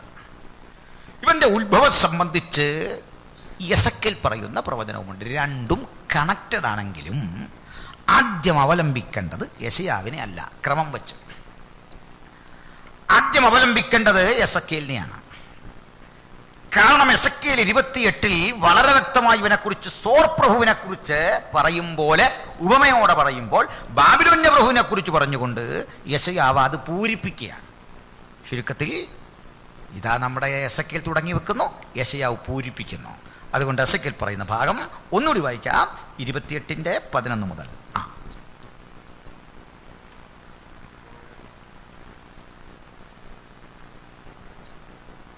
യഹോവയുടെ അരുളപ്പാട് എനിക്കുണ്ടായത് എന്തെന്നാൽ, മനുഷ്യപുത്ര, നീ സോർ രാജാവിനെ കുറിച്ചൊരു വിലാപം തുടങ്ങി അവനോട് പറയേണ്ടത്, യഹോവയായ കർത്താവ് ഇപ്രകാരം അരുളി ചെയ്യുന്നു, നീ മാതൃകാ മുദ്രയാകുന്നു. അല്ലയോ സോർ പ്രഭു, നീ ഒരിക്കൽ മാതൃകാ മുദ്രയായിരുന്നു. പിന്നെ നീ ജ്ഞാനസമ്പൂർണനും സൗന്ദര്യ സമ്പൂർണനും തന്നെ.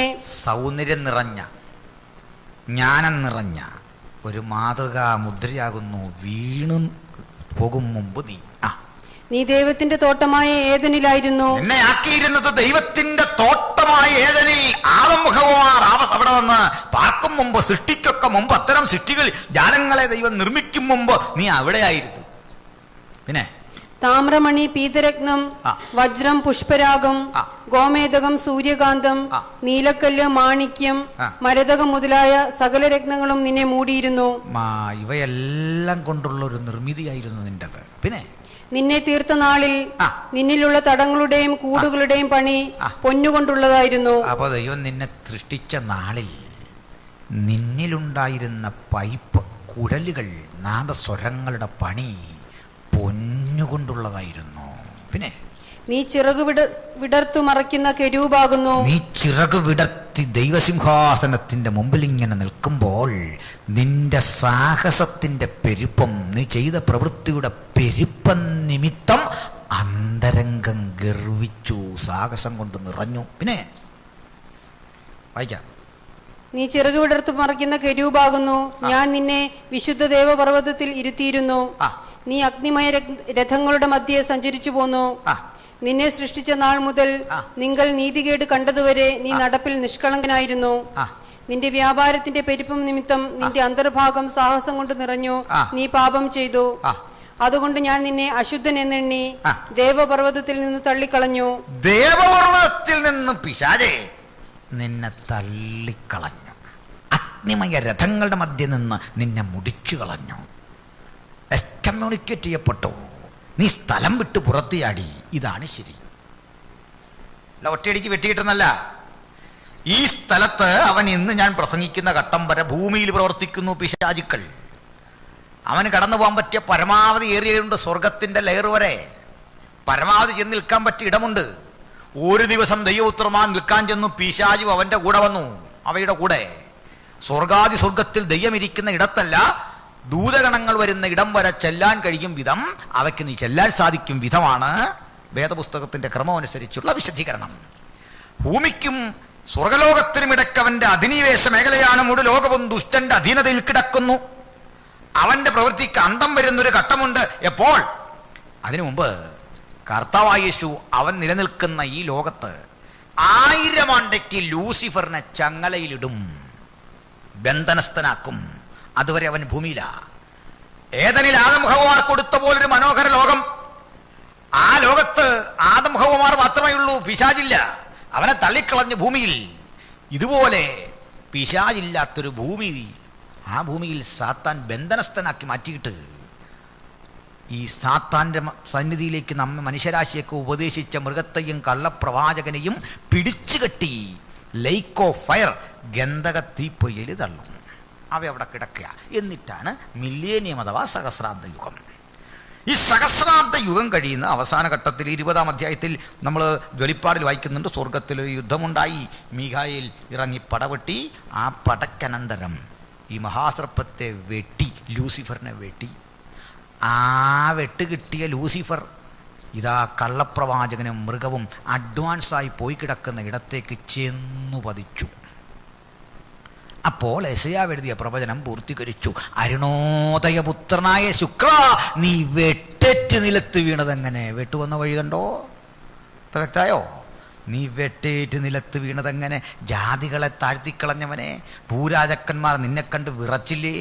അനവധി സിംഹാസനങ്ങളെയൊക്കെ നീ അട്ടിമറിച്ചവനാ. ഇതാ കൃമികൾ ഞങ്ങൾക്ക് പുതപ്പായിരിക്കുന്ന ഇടത്തേക്ക് നീയും വന്നപ്പോൾ നീ ഞങ്ങൾക്ക് തുല്യനായോ? ഇപ്പോഴാണ് യെശയ്യാവിൻ്റെ പ്രവചനം നിറവേറുന്നത്. ഇപ്പം മനസ്സിലായോ? എളുപ്പമായില്ലേ? അത് ഉൾക്കൊള്ളാൻ വയ്യാത്ത ചിലർ ഈ പണ്ടേ പറഞ്ഞു വെച്ച ഇങ്ങനെ കിടക്കുക. അപ്പോൾ ബൈബിളിലെ ഇതിനപ്പുറത്തേക്ക് മുഴച്ചു നിൽക്കുന്ന എഡ്ജുകളുണ്ട്. അത് പരിഹരിച്ചു പോയെങ്കിലേ കാര്യം നടക്കൂ. എന്ത് പറയുന്നു? എളുപ്പമായില്ലേ? വെട്ട് കിട്ടി. പക്ഷെ എപ്പോഴാ? അന്നേരം വെട്ടുകല്ല, അന്നേരം തള്ളിക്കളഞ്ഞു. തള്ളിക്കളഞ്ഞെടുത്തു എന്ന് വെട്ടി താഴോട്ടിട്ടു. അപ്പോൾ ഇവിടെ വന്നു ലേക്ക് ഓഫ് ഫയറിൽ. അപ്പോഴാണ് യെശയ്യാവിൻ്റെ പ്രവചനം നിറവേറുന്നത്. വ്യക്തത വന്നോ? ശരി. അപ്പോൾ നമുക്ക് ആ വ്യക്തത വന്ന സ്ഥിതിക്ക് മുമ്പോട്ട് പോകാം. 5-ാം കാഹളത്തിലേക്ക് പോകാം.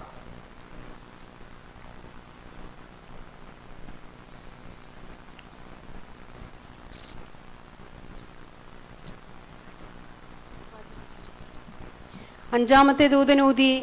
അപ്പോൾ ഒരു നക്ഷത്രം ആകാശത്തു നിന്ന് ഭൂമിയിൽ വീണ് കിടക്കുന്നത് ഞാൻ കണ്ടു. അവന് അഗാധകൂപത്തിന്റെ താക്കോൽ ലഭിച്ചു. ഒരു ദൂതൻ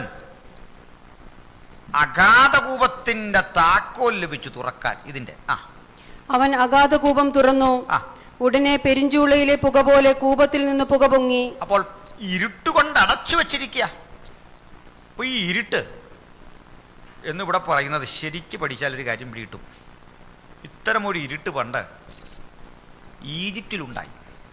എപ്പോഴാ? 10 പാതയിൽ. അന്ധതമസ്. അന്ധതമസ് എന്ന ആ പ്രയോഗം മലയാളത്തിലെ നല്ലൊരു പ്രയോഗമാണ്. ചുമ്മാ ഒരു ഇരുട്ടല്ല. ശരിയായി പഠിച്ചാൽ മനസ്സിലാകും. സ്പർശിക്കത്തക്ക ഇരുളെന്ന്, തൊട്ടാ ബോധ്യം വരുന്ന ഇരുളെന്ന്. ഇവിടെയൊക്കെ ഇരുളുണ്ട്, പക്ഷെ തൊട്ടാൽ മനുഷ്യന് ബോധ്യം വരത്തില്ല. സ്പർശിക്കത്തക്ക ഇരുള് എന്ന് വെച്ചാൽ ഒരു കരിമ്പടക്കെട്ടിൽ തൊട്ടാൽ എങ്ങനെ ഇരിക്കും? ഇതുപോലെ ഇരുള് വ്യാപിച്ചു കിടക്കുക. എന്തിനാ ഇത് കൊടുത്തെന്നറിയണ്ടേ? 10 ബാധകളിൽ ഒടുക്കത്തെ ബാധയാണ് അന്ധതമസ്. 9 തോന്നുന്നു. ഈ അന്ധതമസ് കൊടുക്കാൻ കാരണമുണ്ട്. ഈജിപ്തുകാരുടെ പ്രധാന ദേവന്റെ പേര് സൂര്യൻ. മനസ്സിലായോ? സൂര്യൻ നമ്മുടെ ബാബിലോണിയരുടെ കൂട്ട് തന്നെ. ബാബിലോണിയർ ബാലെന്ന് വിളിച്ചപ്പോൾ ഈജിപ്തുകാർ ഈ ദേവനെ വിളിച്ചത് റേ എന്നായിരുന്നു. ഗോഡ് റേ, അല്ലെങ്കിൽ റാ എന്നോ റേ എന്നോ വിളിച്ചു സൂര്യദേവനെ. അതിൽ നിന്നാണ് ഈ എക്സ് റേ എന്ന പദം ഉണ്ടാകുന്നത്. കിരണം എന്നർത്ഥത്തിൽ റേ. റേ വരുന്ന ഇവിടുന്ന് സൂര്യനിൽ നിന്ന്, കിരണം. റേ റേ എന്നോ റാ എന്നോ വിളിച്ച ഗോഡാണ് അവരുടെ പ്രധാന ഗോഡെങ്കിൽ മോശയുടെ പ്രവൃത്തിക്കൊടുവിൽ ലാസ്റ്റ് അവൻ്റെ ഫ്യൂസ് അടിച്ച് തകർത്തപ്പോഴാണ് ഇരുട്ടി വ്യാപിച്ചതല്ല. നീ ഇത്രയുള്ളം തെളിയിക്കായിരുന്നു, ലാസ്റ്റ് ദൈവം തെളിയിച്ചു കൊടുക്കുകയാണ്. അന്ധതമസ്, ഇതുപോലെയുള്ള അന്ധകാരം വ്യാപിച്ചു.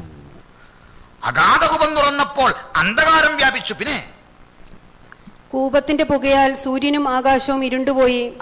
പുകയിൽ നിന്ന് വെട്ടുക്കിളി ഭൂമിയിൽ പുറപ്പെട്ടു. അതിനു ഭൂമിയിലെ തേളിനുള്ള ശക്തി ലഭിച്ചു. നെറ്റിയിൽ ദൈവത്തിന്റെ മുദ്രയില്ലാത്ത മനുഷ്യർക്കല്ലാതെ ഭൂമിയിലെ പുല്ലിനും പച്ചയായതൊന്നിനും യാതൊരു വൃക്ഷത്തിനും കേടുവരുത്തരുത് എന്ന് അതിന് കൽപ്പനയുണ്ടായി. അവരെ കൊല്ലുവാനല്ല, 5 മാസം ദണ്ഡിപ്പിപ്പാനത്രേ അതിന് അധികാരം ലഭിച്ചത്.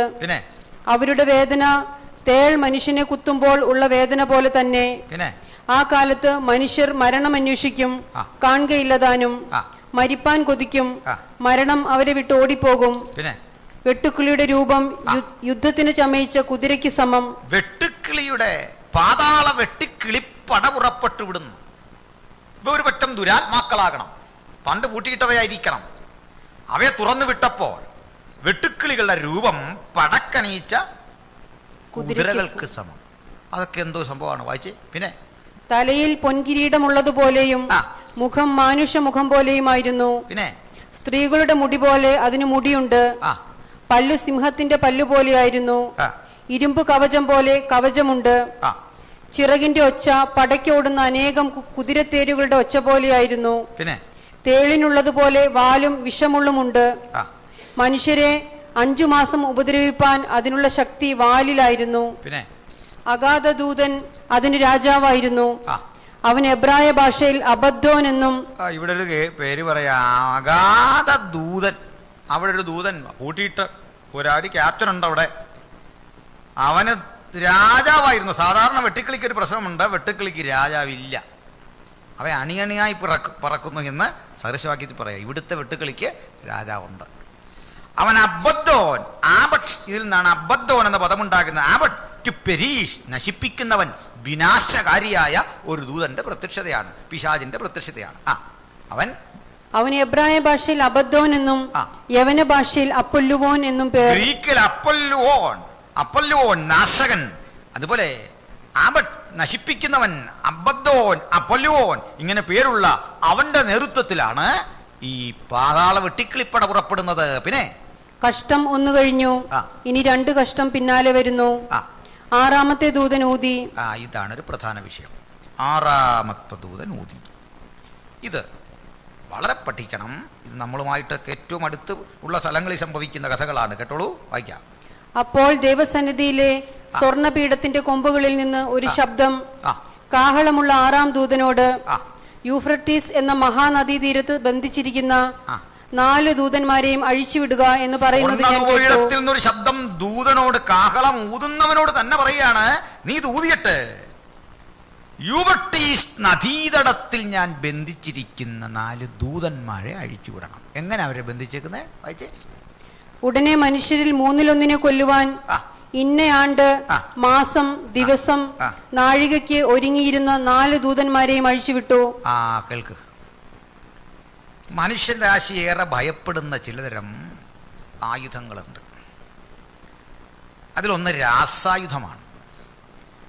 രാസായുധ വർഷം എങ്ങനെ മനുഷ്യരാശിയെ തകർക്കുമെന്നത് വിനാശകാരിയായ ഇത്തരം ആയുധങ്ങൾ ഇനിയൊരിക്കലും പ്രയോഗിക്കാതെ, അണ്വായുധങ്ങൾ പ്രയോഗിക്കാതെ ആണവ നശീകരണം ലക്ഷ്യമിട്ടുകൊണ്ട് രാജ്യങ്ങളൊക്കെ പ്രവർത്തിക്കുമ്പോൾ അവർ ഭയപ്പെടുന്നത് ഇത്തരമൊരു സംഭവം പൊട്ടിപ്പുറപ്പെടാനിടയുള്ളത് മിഡിൽ ഈസ്റ്റിൽ നിന്നാണ്.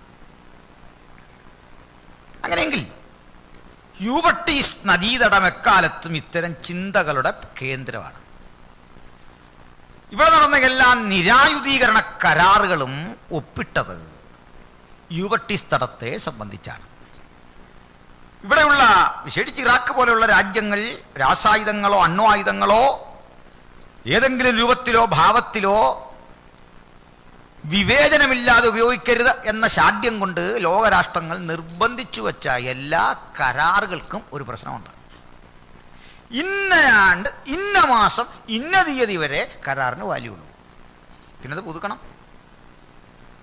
അങ്ങനെയെങ്കിൽ മനുഷ്യനെ കൊല്ലാൻ, ദണ്ണിപ്പിക്കാൻ ഇന്ന ആണ്ട് ഇന്ന മാസം ഇന്ന തീയതി എന്ന് പറഞ്ഞ് മനുഷ്യനുണ്ടാക്കിയ കരാറുകളുടെ എല്ലാം പ്രഭവ കേന്ദ്രം യൂഫ്രട്ടീസ് തടമാണ്.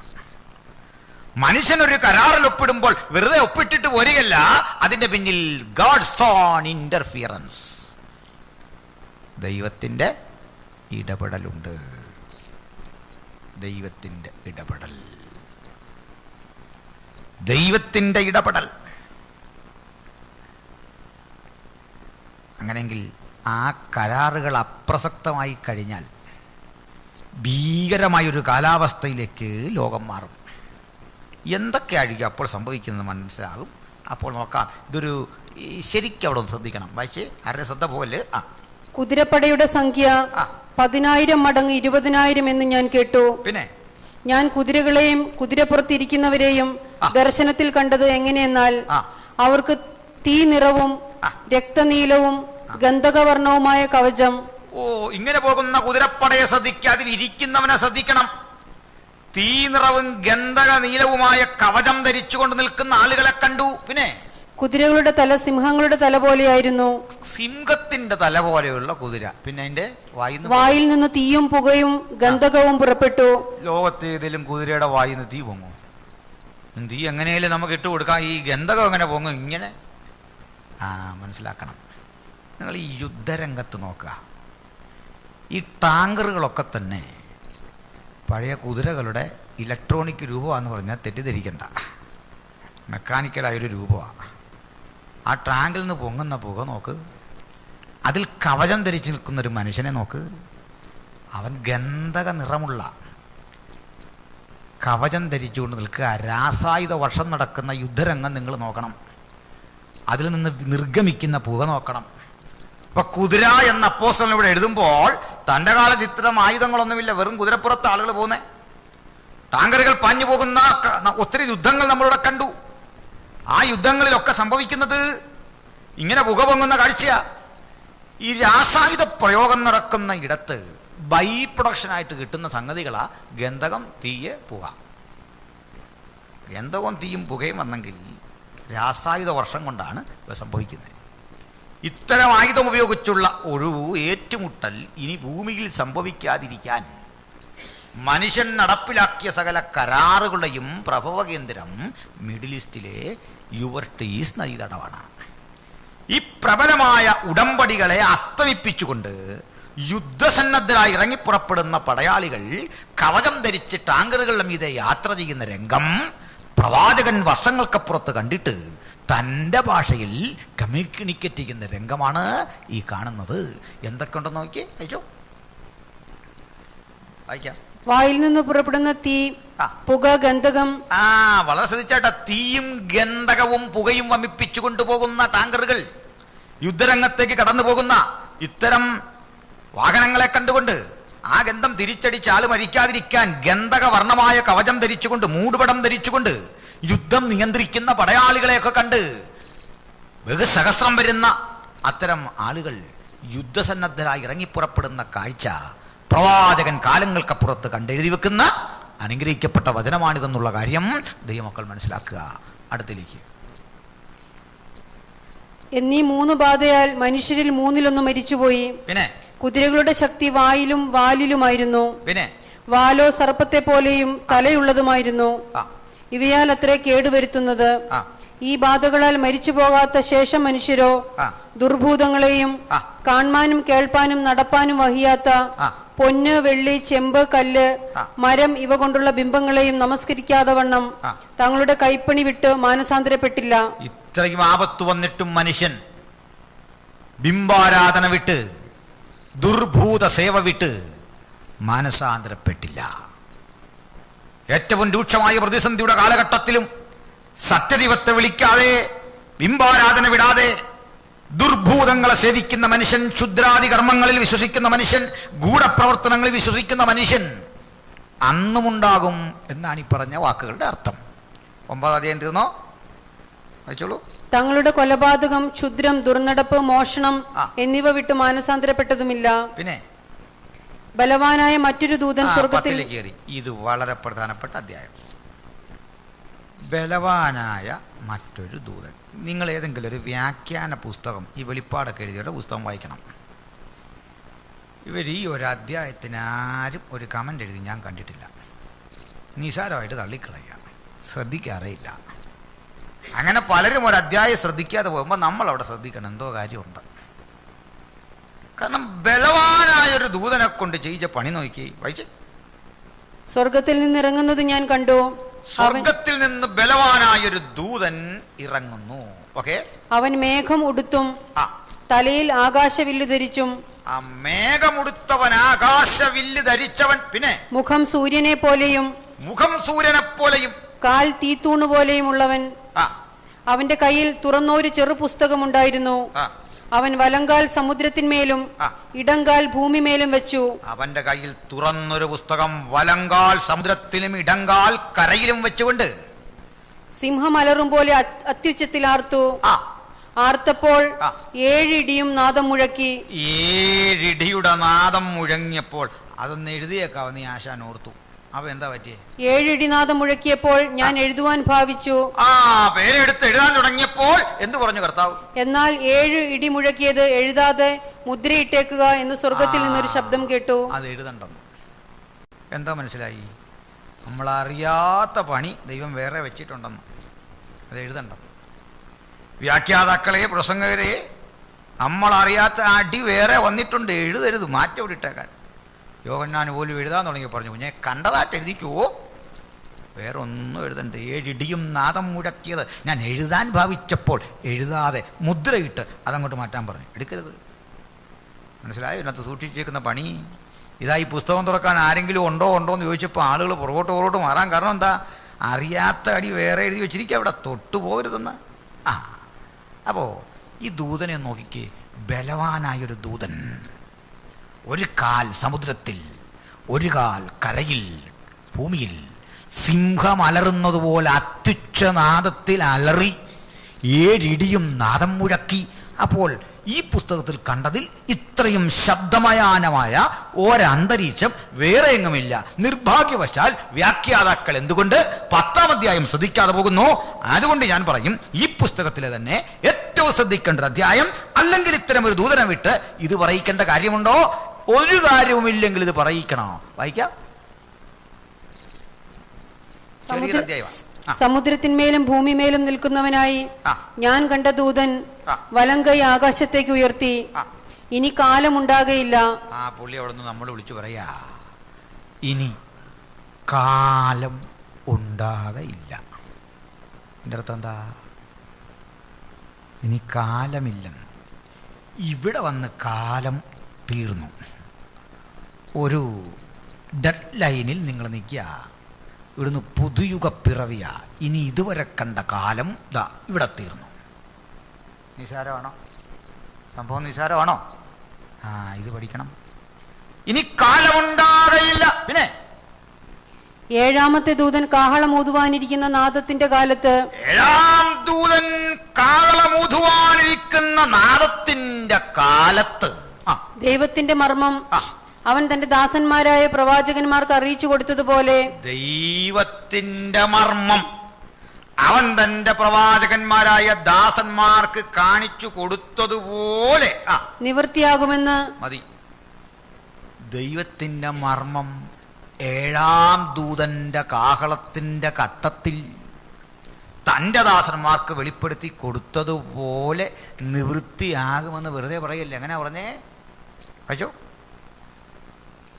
ആകാശവും അതിലുള്ളതും ഭൂമിയും അതിലുള്ളതും സമുദ്രവും അതിലുള്ളതും സൃഷ്ടിച്ചവനായി എന്നേക്കും ജീവിച്ചിരിക്കുന്നവനെ ചൊല്ലി സത്യം ചെയ്തു. കണ്ടോ, സത്യം ചെയ്തു. നമുക്ക് നിഷേധിച്ച കാര്യം ദൈവത്തോട് സത്യം ചെയ്യരുന്നു, പക്ഷെ ദൂതൻ ഇത് ചെയ്യുക, അതിൻ്റെ ഗൗരവം ബോധ്യപ്പെടുത്തുക. നിസാര ഒരു അധ്യായമായിട്ട് ആർക്കെങ്കിലും തോന്നുന്നുണ്ടോ? നിസാര അധ്യായമല്ല. അദ്ദേഹം പറയാ അന്ന് നിവൃത്തിയാകുന്ന ചില കാര്യം. എന്തൊക്കെ സംഭവിക്കും അന്ന് കാലമുണ്ടാകയില്ല, കാലം അവിടെ വച്ച് തീരും. അപ്പോൾ ഇതുവരെ ഒഴുകി വന്ന കാലം അവിടെ തീർന്നിട്ട് ഒരു പുതിയ തുടക്കം. അങ്ങോട്ട് പോകാം. 2, കാലമുണ്ടാകയില്ല. 7-ാം ദൂതൻ കാകളമുതാനിരിക്കുന്ന നാദത്തിന്റെ കാലത്ത് അവൻ തന്റെ ദാസന്മാരായ പ്രവാചകന്മാർക്ക് ഒരു മർമ്മം അറിയിച്ചു കൊടുത്തിട്ടുണ്ട്, ഒരു രഹസ്യം. ആ രഹസ്യം നിവൃത്തിയാകും. എന്തോ രഹസ്യമാണ് അങ്ങനെ നിവൃത്തിയാകാൻ ഇനിയുള്ളത്. നിവൃത്തിയാകാനുള്ള പല മർമ്മങ്ങളിൽ പലതും നിറവേറാൻ ഒരു മർമ്മം ബാക്കി നിൽക്കുന്നു. അത് തൻ്റെ തിരുസഭ എന്ന മർമ്മമാണ്. തിരുസഭ എന്ന മർമ്മം അന്നാണ് പൂർണ്ണമാകുന്നത്. സഭയിലെ അവസാനത്തെ ആളും ദൈവസഭയുടെ ഭാഗമാകുന്നത് അപ്പോഴാണ്. അങ്ങനെ വരുമ്പോൾ 7-ാം ദൂതന്റെ കാഹളത്തിൽ എന്ത് സംഭവിച്ചു എന്ന് വെറുതെ പറഞ്ഞ പോരല്ലോ. വായിക്കാം, 11:5 വായിക്കാം. അന്ന് എന്താ സംഭവിച്ചെന്ന് നോക്കിയേ. What happen that same day. ആരെങ്കിലും അവർക്ക് ദോഷം ചെയ്യുവാൻ ഇച്ഛിച്ചാൽ 11:5 11:15 7-ാമത്തെ ദൂതൻ ഊതിയപ്പോൾ ലോകരാജ്യത്വം നമ്മുടെ കർത്താവിനും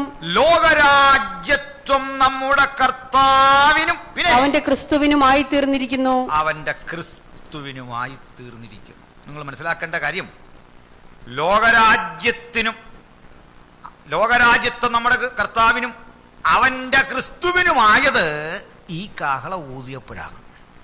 ലോകരാജ്യത്വം ക്രിസ്തുവിന് കിട്ടുമ്പോൾ എന്തൊക്കെ സംഭവിച്ചു? പിന്നെ കാലമുണ്ടായില്ല, കാലം തീർന്നു. അന്ന് സഭ എന്ന മർമ്മം പൂർത്തീകരിച്ചു. അന്ന് രാജ്യത്വം ക്രിസ്തുവിന് കിട്ടി. ഈ കാരണങ്ങളോട് തുലനപ്പെടുത്താവുന്ന മറ്റൊരു വാക്യത്തിലേക്ക് ഞാൻ നിങ്ങളുടെ ശ്രദ്ധ കൊണ്ടുവരുന്നു. 1 തെസ്സലോനിക്കർ 4:16. പരിചയമുള്ള വാക്യമാണ്, മനപ്പാടം അറിയാൻ പലർക്കും.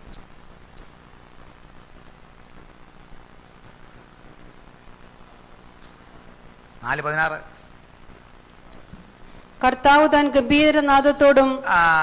അവിടെ എന്തൊക്കെ കേട്ടു? കർത്താവ് താൻ ഗംഭീരനാദം, പ്രധാന ദൂതന്റെ ശബ്ദത്തോടും. പ്രധാന ദൂതന്റെ ശബ്ദം അവിടെ കേട്ടെ. ഈ 10-ാം അധ്യായത്തിലെ ദൂതനെ ഒരു പ്രധാന ദൂതൻ എന്ന് വിളിക്കാൻ യോഗ്യതയുണ്ടോ നോക്കിക്കേ. അവിടെ ഒരു ഗംഭീരനാദം നിങ്ങൾ കേൾക്കാമെന്ന് നോക്കിയേ. 10-ന്റെ 1 ഒന്നുകൂടെ നോക്കിയേ. വേറൊരാൾ ശ്രദ്ധിച്ചേ. വേറൊരാൾ നോക്കണമെന്നില്ല, ഒരാൾക്ക് നോക്കാം. ബലവാനായൊരു ദൂതൻ, ശക്തനായൊരു ദൂതൻ സ്വർഗത്തിൽ നിന്നിറങ്ങി ഒരു കാല് കടലിലും ഒരു കാല് കരയിലും വെച്ചിട്ട് സിംഹം അലറുന്നത് പോലെ അത്യുച്ചനാദത്തിൽ ഗർജിച്ചു. പ്രധാന ദൂതന്റെ ശബ്ദം. കർത്താവ് താൻ ഗംഭീരനാദം, 7 അടിയുടെ മുഴക്കം, എഴുതാതെ വിട്ട 7 അടിയുടെ മുഴക്കം, പ്രധാന ദൂതന്റെ ശബ്ദം. അടുത്ത കേട്ടു, ദൈവത്തിന്റെ കാഹളം. 7-ാമത്തെ ദൂതൻ തന്റെ കാഹളം ഊതുവാനിരിക്കുന്ന നാദത്തിന്റെ കാലത്ത് അവൻ തന്റെ പ്രവാചകന്മാരായ ദാസന്മാർക്ക് അറിയിച്ചു കൊടുത്തതുപോലെ അവിടുത്തെ മർമ്മം നിവൃത്തിയാകും. മനസ്സിലായോ? അപ്പോൾ സ്വാഭാവികമായിട്ട് ആളുകൾ ചോദിക്കാവുന്ന ഒരു ചോദ്യം, സഭയും മഹാപീഡനവും തമ്മിലുള്ള കണക്ഷൻ എന്താണ്? അത് കേട്ടുകൊള്ളുക. ഒരു രാജ്യത്ത് യുദ്ധം നടക്കുന്നതിൻ്റെ തൊട്ടു മുമ്പ്, ഇന്ത്യ പാക് തന്നെ ഉദാഹരണം പറയാം, നിർണായകമായൊരു ഘട്ടത്തിൽ യുദ്ധം പ്രഖ്യാപിച്ചു. യുദ്ധസൂചന കൊടുക്കാൻ ഒരു പണിയുണ്ട്. അടുത്ത രാജ്യത്തിന് നമ്മൾ യുദ്ധസൂചന കൊടുക്കുന്നതിൻ്റെ ആദ്യഘട്ടം അംബാസഡറെ തിരിച്ചു വിളിക്കും. നമ്മുടെ അംബാസഡർ ഉണ്ട്, പുള്ളിയെ വിട്ടിട്ട് പോകുമ്പോഴല്ല, പുള്ളിയെ തിരിച്ചു വിളിക്കും. അംബാസിഡറെ ഒരു രാജ്യം തിരിച്ചു വിളിച്ചു എന്ന് പറഞ്ഞാൽ എൻ്റെ അർത്ഥം പുറത്താക്കാറുണ്ട് അംബാസിഡറെ, അത് ഒരു പ്രതിഷേധം അറിയിക്കുക മറ്റവർ, ഇന്ത്യ വിട്ട് പോക്കോണമെന്ന് നമ്മൾ പറയും, അല്ലെ അംബാസിഡറെ വിളിച്ച് ശാസിച്ചു എന്നൊക്കെ പറഞ്ഞാൽ ഒരു വിഷയമാണ്. പക്ഷെങ്കിൽ അംബാസിഡറെ തിരിച്ചു വിളിച്ചിട്ടാണ് യുദ്ധം. അതുകൊണ്ട് ഞാൻ പറയും, കർത്തൃപീഡയിൽ കൂടി കർത്താവിൻ്റെ കോപത്തിൽ കൂടി സഭ കടക്കില്ല. എന്നാൽ രാഷ്ട്രീയ പീഡകളിൽ കൂടി സഭ കടക്കും. രാഷ്ട്രീയ പീഡകളിൽ കൂടി സഭ കടക്കുന്നത് പുതുമയുള്ള കാര്യമല്ല. രാഷ്ട്രീയ പീഡകളിൽ കൂടി ഈ എക്കാലഘട്ടത്തിലും സഭ കടന്നിട്ടുണ്ട്, ദൈവമക്കൾ കടന്നിട്ടുണ്ട്. രാഷ്ട്രീയ പീഡകളുടെ ആരംഭം, രാഷ്ട്രീയ പീഡ എന്ന് ഞാൻ പറഞ്ഞു, നിങ്ങൾ കേൾക്കുന്ന അർത്ഥമല്ല രാഷ്ട്രീയത്തിന്. ഗവൺമെൻറ്റുകൾ, ഭരണകൂടങ്ങൾ സുവിശേഷ വിരുദ്ധമായി നൽകുന്ന പ്രവണതകൾക്ക് സഭയെ എക്കാലഘട്ടത്തിലും പ്രതിസന്ധി നേരിട്ടിട്ടുണ്ട്. ആ പ്രതിസന്ധിക്ക് രണ്ടുവിധ ഉത്തരവാണ്. ചിലപ്പോൾ അത്തരം പീഡകൾ നമുക്ക് ഭവിക്കാം, ചിലപ്പോൾ അത്തരം പീഡകളിൽ നിന്ന് ദൈവം രക്ഷിക്കുകയും ചെയ്ത ചരിത്രമുണ്ട്. അതെങ്ങനെ അങ്ങനെ രണ്ടായിട്ട് പറയുന്നത്? പറയാം. പ്രളയമുണ്ടായി, ആ പ്രളയത്തിൽ 8 പേർ രക്ഷപ്പെട്ടു. പ്രളയം നേരിട്ടു, പക്ഷേ 8 പേർ രക്ഷപ്പെട്ടു. തീച്ചൂള ഉണ്ടായി, തീച്ചൂളയിൽ 3 പേരിട്ടു, അവർ രക്ഷപ്പെട്ടു. സിംഹം കുഴിയിലിട്ടു, ദാനിയേൽ പക്ഷേ സിംഹത്തിൻ്റെ വായ അടച്ചു കളഞ്ഞു. അപ്പോൾ രക്ഷപ്പെടുന്നവരെ കാണുന്നു, രക്ഷപ്പെടുന്നവരെ കാണുന്നു. ഇനി അതൊന്ന് വ്യക്തമാക്കാൻ നമുക്കൊരു വാക്യം കൂടി തേടിപ്പോകാം. എബ്രായർ 11:33 മുതൽ ഒന്ന് വായിച്ച്, എങ്ങനെയാണ് പീഡകളിൽ സംഭവിക്കുന്ന കാര്യങ്ങൾ വായിച്ചട്ടെ.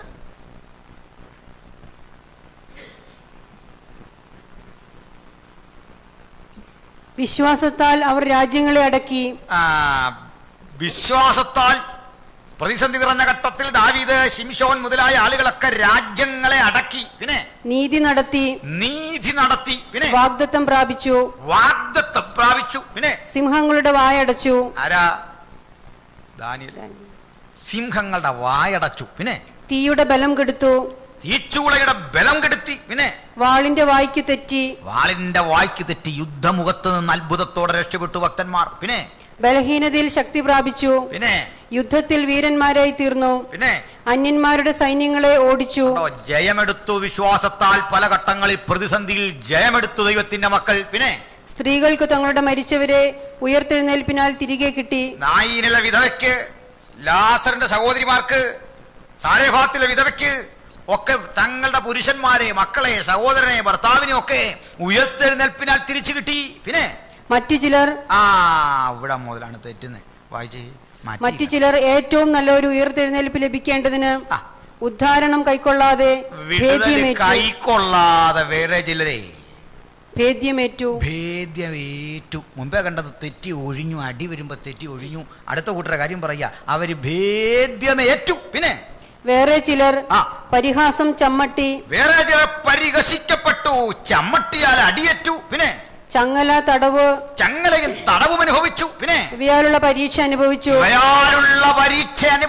പിന്നെ കല്ലേറേറ്റു, ഈർച്ചവാളാൽ അറുക്കപ്പെട്ടു. ആ തടിയറക്കുന്ന വാളുകൊണ്ട് മനുഷ്യനെ അറത്തു കൊല്ലുന്ന സ്ഥിതിവിശേഷത്തിന് ഭക്തൻ ഏൽപ്പിച്ചു കൊടുത്തു. ചിലർ വാളിന്റെ വായ്ത്തലയ്ക്ക് തെറ്റിയൊഴിഞ്ഞപ്പോൾ ചിലർ വിടുതൽ വേണ്ടെന്ന് വെച്ചിട്ട് ഉദ്ധാരണം കൈക്കൊള്ളാതെ ഏറ്റവും നല്ല ഉയർപ്പ് ലഭിക്കേണ്ടതിന് ഭേദ്യമേറ്റു, ഈർച്ചവാളാൽ കൊല്ലപ്പെട്ടു. പിന്നെ പരീക്ഷിക്കപ്പെട്ടു. പിന്നെ വാളാൽ കൊല്ലപ്പെട്ടു. പിന്നെ ജടയാടുകളുടെയും കോലാടുകളുടെയും തോൽ ധരിച്ചു. ഞാൻ ഇന്നൊരു ലൈവിൽ ഈ കാര്യമൊക്കെ അല്പം പീഡകളോട് ബന്ധപ്പെട്ട് പറയാനിടയായി. ചോര വറ്റാത്ത തോല്, മൃഗത്തിൻ്റെ തോല്, അതിലേക്ക് മനുഷ്യനെ വരിഞ്ഞു മുറുക്കുക. ഇത്തരം ചോര വറ്റാത്ത ആ തോല്, മൃഗത്തിൽ നിന്ന് ഉരിഞ്ഞെടുത്ത തോലിന് അത് സോഫ്റ്റാണല്ലോ, പക്ഷെ അത് മനുഷ്യരത്തോട് ചേർത്ത് ചുറ്റിയിട്ട് റാപ്പ് ചെയ്യുക, എന്നിട്ട് മരുഭൂമിയിൽ ചൂടുള്ളിടത്ത് ഉണക്കാൻ വെക്കുക. അത് ഉണങ്ങി ഒട്ടിപ്പിടിച്ച് ആളനുകത്തിരുന്ന് ശ്വാസം കിട്ടാതെ മരിക്കും. ചില ഘട്ടങ്ങളിൽ ചെയ്യുന്നത് ചീഞ്ഞഴുകിയ ശവശരീരങ്ങളെ ഇയാളോട് ചേർത്ത് ചുറ്റും. വല്ലാത്ത ഭീകരമായൊരു മരണമാണത്. അതിനാണ് പറയുന്നത് ജടയാടുകളുടെയും കോലാടുകളുടെയും തോൽ ധരിച്ചു. കാരണം ഒറ്റ കാരണമേ ഉള്ളൂ, അവർ യേശുവിനെ അറിഞ്ഞവരായിരുന്നു. ഇങ്ങനെയൊക്കെ സംഭവിച്ചു. പിന്നെ ബുദ്ധിമുട്ടും ഉപദ്രവവും കഷ്ടവും സഹിച്ചു.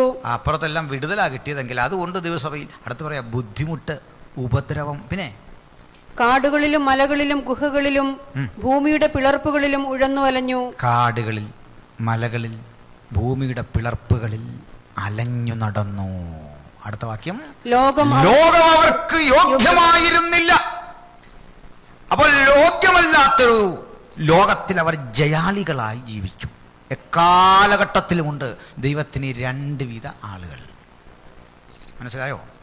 എപ്പോഴും ദാരിദ്ര്യവും കഷ്ടപ്പാടുമാണെന്ന് ചിന്തിക്കണ്ട. ചിലർക്ക് സമൃദ്ധിയുടെ അനുഗ്രഹങ്ങൾ ഉണ്ടാകുമ്പോൾ മറുവശത്ത് എപ്പോഴും സമൃദ്ധിയും ധരിക്കരുത്. ലോകം നമുക്ക് യോഗ്യമല്ല. ഈ പഠനങ്ങൾ ഒരുപോലെ സഭകളിൽ ഉണ്ടാകണം. ദൈവമക്കൾക്ക് പീഡയുണ്ട്. ആ പീഡ ഈ നമ്മുടെ കർത്താവായ യേശുക്രിസ്തു നിർവഹിക്കാൻ പോകുന്ന റാത്ത് ദൈവക്രോധത്തിൽ കൂടിയല്ല സഭ കിടക്കുന്നത്. പൊളിറ്റിക്കൽ റിയാലിറ്റീസ്, അത് ഫസ്റ്റ് സെഞ്ചുറി മുതൽ ഇവിടെ വരെ പോകുന്ന പീഡ ഇന്നും നമ്മൾ നേരിട്ടുകൊണ്ടിരിക്കും. ഈ പീഡയുടെ ആധിക്യം, അതിൻ്റെ ആ തീവ്രഭാവത്തിലാണ് നമ്മൾ കാഹളം കേൾക്കുന്നത്. ആ കാഹളം കേൾക്കുന്ന രംഗമാണ് 10-ാം അധ്യായത്തിൽ രേഖപ്പെടുത്തിയിരിക്കുന്നത്. ദയവായി 4-ാം അധ്യായത്തിൻ്റെ 1-ലാണ് സഭ എടുക്കപ്പെടുന്നത് എന്ന വാദം ഉപേക്ഷിക്കുക. അവിടെ എങ്ങും അത്തരം പരാമർശമില്ല. അവിടെ യാതൊരു വിധത്തിലും കാണാൻ സാധിക്കില്ല. അവിടെ കാണുന്നത് യോഹന്നാനെ വെളിപ്പാട് കാണാൻ വിളിക്കുന്ന ഭാഗമാണ്. അപ്പോൾ ദൈവക്രോധം വരാൻ പോവാണ്. ദൈവക്രോധത്തിന് മുമ്പ് സഭ എടുക്കപ്പെട്ടു. സഭയെ ദൈവക്രോധത്തിൽ കൂടി കടത്തേണ്ട കാര്യമില്ല. ദൈവക്രോധം വേറെ. ഞാൻ ഇന്നലെ അത് ഡിവൈഡ് ചെയ്തെന്നു. 2 വിധ കോപത്തെക്കുറിച്ച് ബൈബിൾ പറയുന്നു. വേണമെങ്കിൽ അതൊരിക്കൽ കൂടി വായിച്ചു പോകാം. 11-ാം അധ്യായത്തിൻ്റെ 18-ാം വാക്യം വായിച്ചിട്ട് 11-18. ജാതികൾ കോപിച്ചു, നിന്റെ കോപവും വന്നു. ജാതികൾ കോപിച്ചു, നിന്റെ കോപവും വന്നു. പിന്നെ മരിച്ചവരെ ന്യായം. ജാതികൾ കോപിച്ചു, നിന്റെ കോപം വന്നു. ജാതികളുടെ കോപം ഇന്ന് തുടങ്ങിയതല്ല, അത് ജാതികളുടെ കാലം മുഴുവൻ തുടങ്ങിയ കോപമാ. ജാതികൾ ആയിരിക്കുന്ന കാലം മുതൽ ആരംഭിച്ച കോപം അതിനകത്തുകൂടി സഭ ഇന്ന് കടന്നു പോയിക്കൊണ്ടിരിക്കുകയാണ്. ഇനി വരാനുള്ളത് ദൈവക്രോധമാണ്. ദൈവക്രോധം വരും മുമ്പ് സഭയുടെ റാപ്ചർ സംഭവിക്കും. ചുരുക്കത്തിൽ വെളിപ്പാട് പുസ്തകം 10-ാം അധ്യായത്തിലാണ് എൻ്റെ വീക്ഷണത്തിൽ സഭയുടെ റാപ്ചർ. നിങ്ങൾക്ക് വിരുദ്ധ അഭിപ്രായങ്ങളുണ്ടെങ്കിൽ ഇത് കഴിഞ്ഞുള്ള സമയങ്ങളിലൊക്കെ നമുക്ക് ചർച്ച ചെയ്യണം. അല്ല, 4-ാം അധ്യായത്തിലാണെങ്കിൽ അത് ബോധ്യപ്പെടുത്തിയാൽ എനിക്ക് ബുദ്ധിമുട്ടില്ല. അപ്പോൾ കർത്താവ് താൻ ഗംഭീരനാദം, പ്രധാന ദൈവദൂതന്റെ ശബ്ദം, ദൈവത്തിൻ്റെ കാഹളം, ഈ പറയപ്പെട്ട പൗലോസ് പ്രവചിക്കുന്ന 1 തെസ്സലോനി 4:16 വാക്യങ്ങൾ വെളിപ്പാട് 10-ലെ സംഭവങ്ങളുമായിട്ട് പാരലലായി ഒത്തുവരുന്നതായിട്ട് കാണുന്നു. മാത്രമല്ല, അന്ന് യുഗങ്ങളുടെ സമാപ്തി വരും, അന്ന് കാലമുണ്ടാകയില്ല എന്ന പ്രയോഗം സംജാതമാകും. അന്ന് ദൈവത്തിൻ്റെ സഭ എന്ന മർമ്മം പൂർത്തീകരിക്കും. വീണ്ടും നമുക്ക് കാണാൻ സാധിക്കുന്നത് റിസറക്ഷൻ ചാപ്റ്റർ 1 കൊരിന്ത്യർ 11 നമ്മൾ കാണുന്ന റിസറക്ഷൻ ചാപ്റ്റർ നമുക്കറിയാമല്ലോ. അവർ പറയാണ്, ഞാൻ ഒരു മർമ്മം നിങ്ങളോട് പറയാം. പൗലോസ് ഒരു മർമ്മം പറയാം എന്ന് പറഞ്ഞാണ് തുടങ്ങുന്നത്. നാം എല്ലാവരും നിദ്ര കൊള്ളുകയില്ല, അന്ത്യകാഹളം ധ്വനിക്കും, ക്രിസ്തുവിൽ മരിച്ചവർ അക്ഷരായിട്ട് തീർക്കും എന്നൊക്കെ പറയുന്ന ഇടത്തും പൗലോസ് പറയുക, ഞാനൊരു മർമ്മം പറയാം. എഫേസ്യ ലേഖനത്തിൽ പറയുക, സഭ പൂർവ്വകാലത്ത് ഒരു മർമ്മമായിരുന്നു. ആ മർമ്മം തൻ്റെ ഭക്തന് വെളിപ്പെട്ടെങ്കിൽ സഭയാകുന്ന മർമ്മം പൂർത്തീകരിക്കപ്പെടുന്നത്, നിവൃത്തിയാകുന്നത് യേശുവിൻ്റെ വരവിലാണ്. കാരണം ആയിരങ്ങൾ സ്നാനമേറ്റ് യേശുവിൻ്റെ പാദപീഠയെ രക്ഷാനുഭവം പ്രാപിച്ച് യേശുവിൻ്റെ പാദപീഠ വരുമ്പോൾ, യേശു കർത്താവ് വരുന്നതിൻ്റെ തൊട്ട് മുമ്പും ലോകത്തിൻ്റെ എവിടെങ്കിലുമൊക്കെ സ്നാനങ്ങൾ നടന്നിരിക്കാം, ജനമാത്മാവിൽ ദൈവത്തെ ആരാധിച്ചിരിക്കാം, അവസാനത്തെ ആളും രക്ഷാനുഭവം പ്രാപിച്ച് യേശുവിനോട് ചേർന്നിരിക്കാം. അന്നാണ് ദൈവസഭയ്ക്ക് വിടുന്ന ആ സത്യം നിവൃത്തിയാകുന്നത്. അന്ന് സഭയിലെ അവസാനത്തെ അംഗവും സഭയുടെ ഭാഗമാകുമ്പോൾ സഭ എന്ന സംഖ്യ പൂർണ്ണ അർത്ഥത്തിൽ യാഥാർത്ഥ്യമാവും. ഇപ്പം ഭാഗിക സഭയെ നമ്മൾ കാണുന്നത് ശരിയല്ലേ? രക്ഷിക്കപ്പെടാൻ കിടക്കാതിനി ആളുകൾ, അന്ന് സഭ പൂർത്തീകരിക്കും. അതാ വചനം പറഞ്ഞത്, പൂർണ്ണമായത് വരുമ്പോൾ ഭാഗികമായത്, അംശമായത് നീങ്ങും. പൂർണ്ണമായത് വരുന്നത് എന്നാണ്. അതിന് ചില ആളുകൾ പറയുന്ന പമ്പര വെഡിത്തമാണ്, വിശ്വസിക്കരുത്. ഈ ബൈബിൾ എഴുതി തീർന്നപ്പോൾ കൃപാവരങ്ങളെല്ലാം തീർന്നു. വളരെ തെറ്റ്, വളരെ തെറ്റ്, വളരെ തെറ്റ്. അവർക്ക് തന്നെ കൃത്യമായൊരു ഡേറ്റ് പറയാനാവുന്നില്ല. എഴുതി തീർന്നപ്പോഴോ, ചെല്ലു പറയുന്ന അപ്പോസ്തല പ്രവൃത്തിയുടെ കാലഘട്ടം കഴിഞ്ഞപ്പോഴേക്ക് സഭ പൂർത്തീകരിച്ചു. ചെല്ലു പറയുന്നത് AD 95 വെളിപ്പാട് പുസ്തകം എഴുതി കഴിഞ്ഞപ്പോൾ തീർന്നു. ചെല്ലു പറയുന്നത് അതുമല്ല, ഈ പുസ്തകം പ്രിൻ്റ് ചെയ്തപ്പോൾ തീർന്നു. ഒരു ഉത്തരം കൃത്യം പറയാൻ കഴിയാതെ ഉരുളുന്ന അനേകരുണ്ട്. ഞങ്ങളൊക്കെ IVT മീഡിയ കാണും, നിങ്ങൾക്ക് മനസ്സിലാകുന്നുണ്ട്. ഇത്തരം ചലഞ്ചുകൾ നിരന്തരം ചെയ്തിട്ട് ഈ ആളുകൾ രംഗത്ത് വരുന്നില്ല. ഭയവിഹുലരായി മാറിയിരിക്കുകയാണ്. എന്താ കാര്യം? വചനം സ്പഷ്ടമായി പറയുന്നു അങ്ങനെയല്ല. നിങ്ങളൊന്ന് ആലോചിച്ച് നോക്കി, 1-ാം നൂറ്റാണ്ടിലെ ആളുകൾക്ക് സംസാരിക്കാൻ അന്യഭാഷ, അവർക്ക് കൃപാവരങ്ങൾ, അവർക്ക് രോഗശാന്തി, അവർക്ക് അത്ഭുത അടയാളം, അങ്ങനെ 19 കൊല്ലം അവരത് ചെയ്തു. ബാക്കി ആൾക്കൊന്നും ഇത് കൊടുക്കാതെ ഈ പുസ്തകം ബൈൻഡ് ചെയ്തിട്ട് ഇതുകൊണ്ട് പൊക്കോ എന്ന് പറഞ്ഞു വിടുന്ന ദൈവമല്ല തിരുവെഴുത്തിലെ ദൈവം. ഹല്ലേലൂയ! പൂർവ്വകാലത്ത് എന്തൊക്കെ ദൈവം ചെയ്തോ അതിന്നും ചെയ്തുകൊണ്ടിരിക്കുന്ന കൃത്യതയോടെ വിശ്വസിക്കാൻ നമുക്ക് സാധിക്കണം. അതുകൊണ്ട് നമുക്ക് ഉലകത്തോട് ഇങ്ങനെ വിശ്വസിക്കുന്ന ആളോട് പറയാ, ഞങ്ങൾ വിശ്വസിക്കുന്ന കർത്താവ് ഒരു നിർഗുണനല്ല, എന്നും പ്രവർത്തിക്കുന്ന കർത്താവ്. സ്തോത്രം! ആദിയിൽ അവൻ എന്ത് പ്രവർത്തിച്ചോ അതിന്നും ചെയ്തുകൊണ്ടിരിക്കുന്ന കർത്താവ്. അതുകൊണ്ട് വചനത്തിൽ വിശ്വസിക്കണം, അവിടുത്തെ കൃപാവരങ്ങളിൽ വിശ്വസിക്കണം. സഭകളിൽ കൃപാവരങ്ങളുള്ളവർ എഴുന്നേൽക്കണം, പ്രവചനാത്മാവുള്ളവർ എഴുന്നേൽക്കണം, ദൂതുള്ളവർ എഴുന്നേൽക്കണം, രോഗശാന്തിയുള്ളവർ എഴുന്നേൽക്കണം. ഇത്തരം ക്ലാസും വചനവും ഒക്കെ പഠിച്ചിട്ട് നിർജീവ അവസ്ഥയിൽ തിരിച്ചു പോകരുത്. നമുക്കൊക്കെ അവൻ ഏൽപ്പിച്ചിരിക്കുന്ന ഒരു മിനിസ്ട്രി ഉണ്ട്. അതിനോട് വിധേയത്വം വളർത്തിക്കൊണ്ട് കർത്താവ് ഏൽപ്പിച്ച ആ കൃപാവരങ്ങളെ ജ്വലിപ്പിക്കാൻ നമുക്ക് സാധിക്കണം. അതുകൊണ്ട് കേവലം 1 നൂറ്റാണ്ടിലെ 80 വർഷത്തിലേക്ക് മാത്രം കൃപാവരം കൊടുത്തിട്ട് ദൈവം ഇത് മാറ്റിവെക്കുകയില്ല.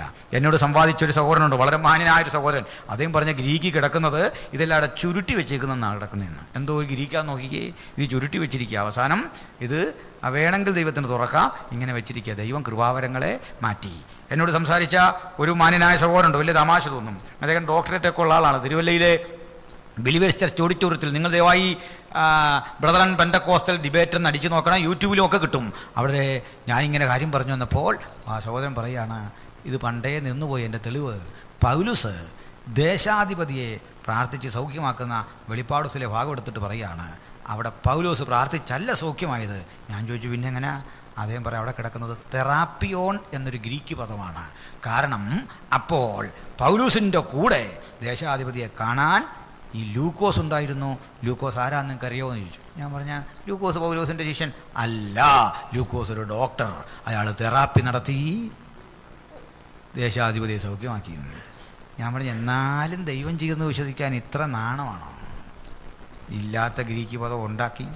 അല്ല, ചുട്ട മറുപടി ഉണ്ട് അവിടെ. ചൂളിപ്പോകുന്ന രംഗമൊക്കെ നിങ്ങൾക്ക് ഒത്തിരി കാണാൻ നോക്കിക്കോണം അവിടെ.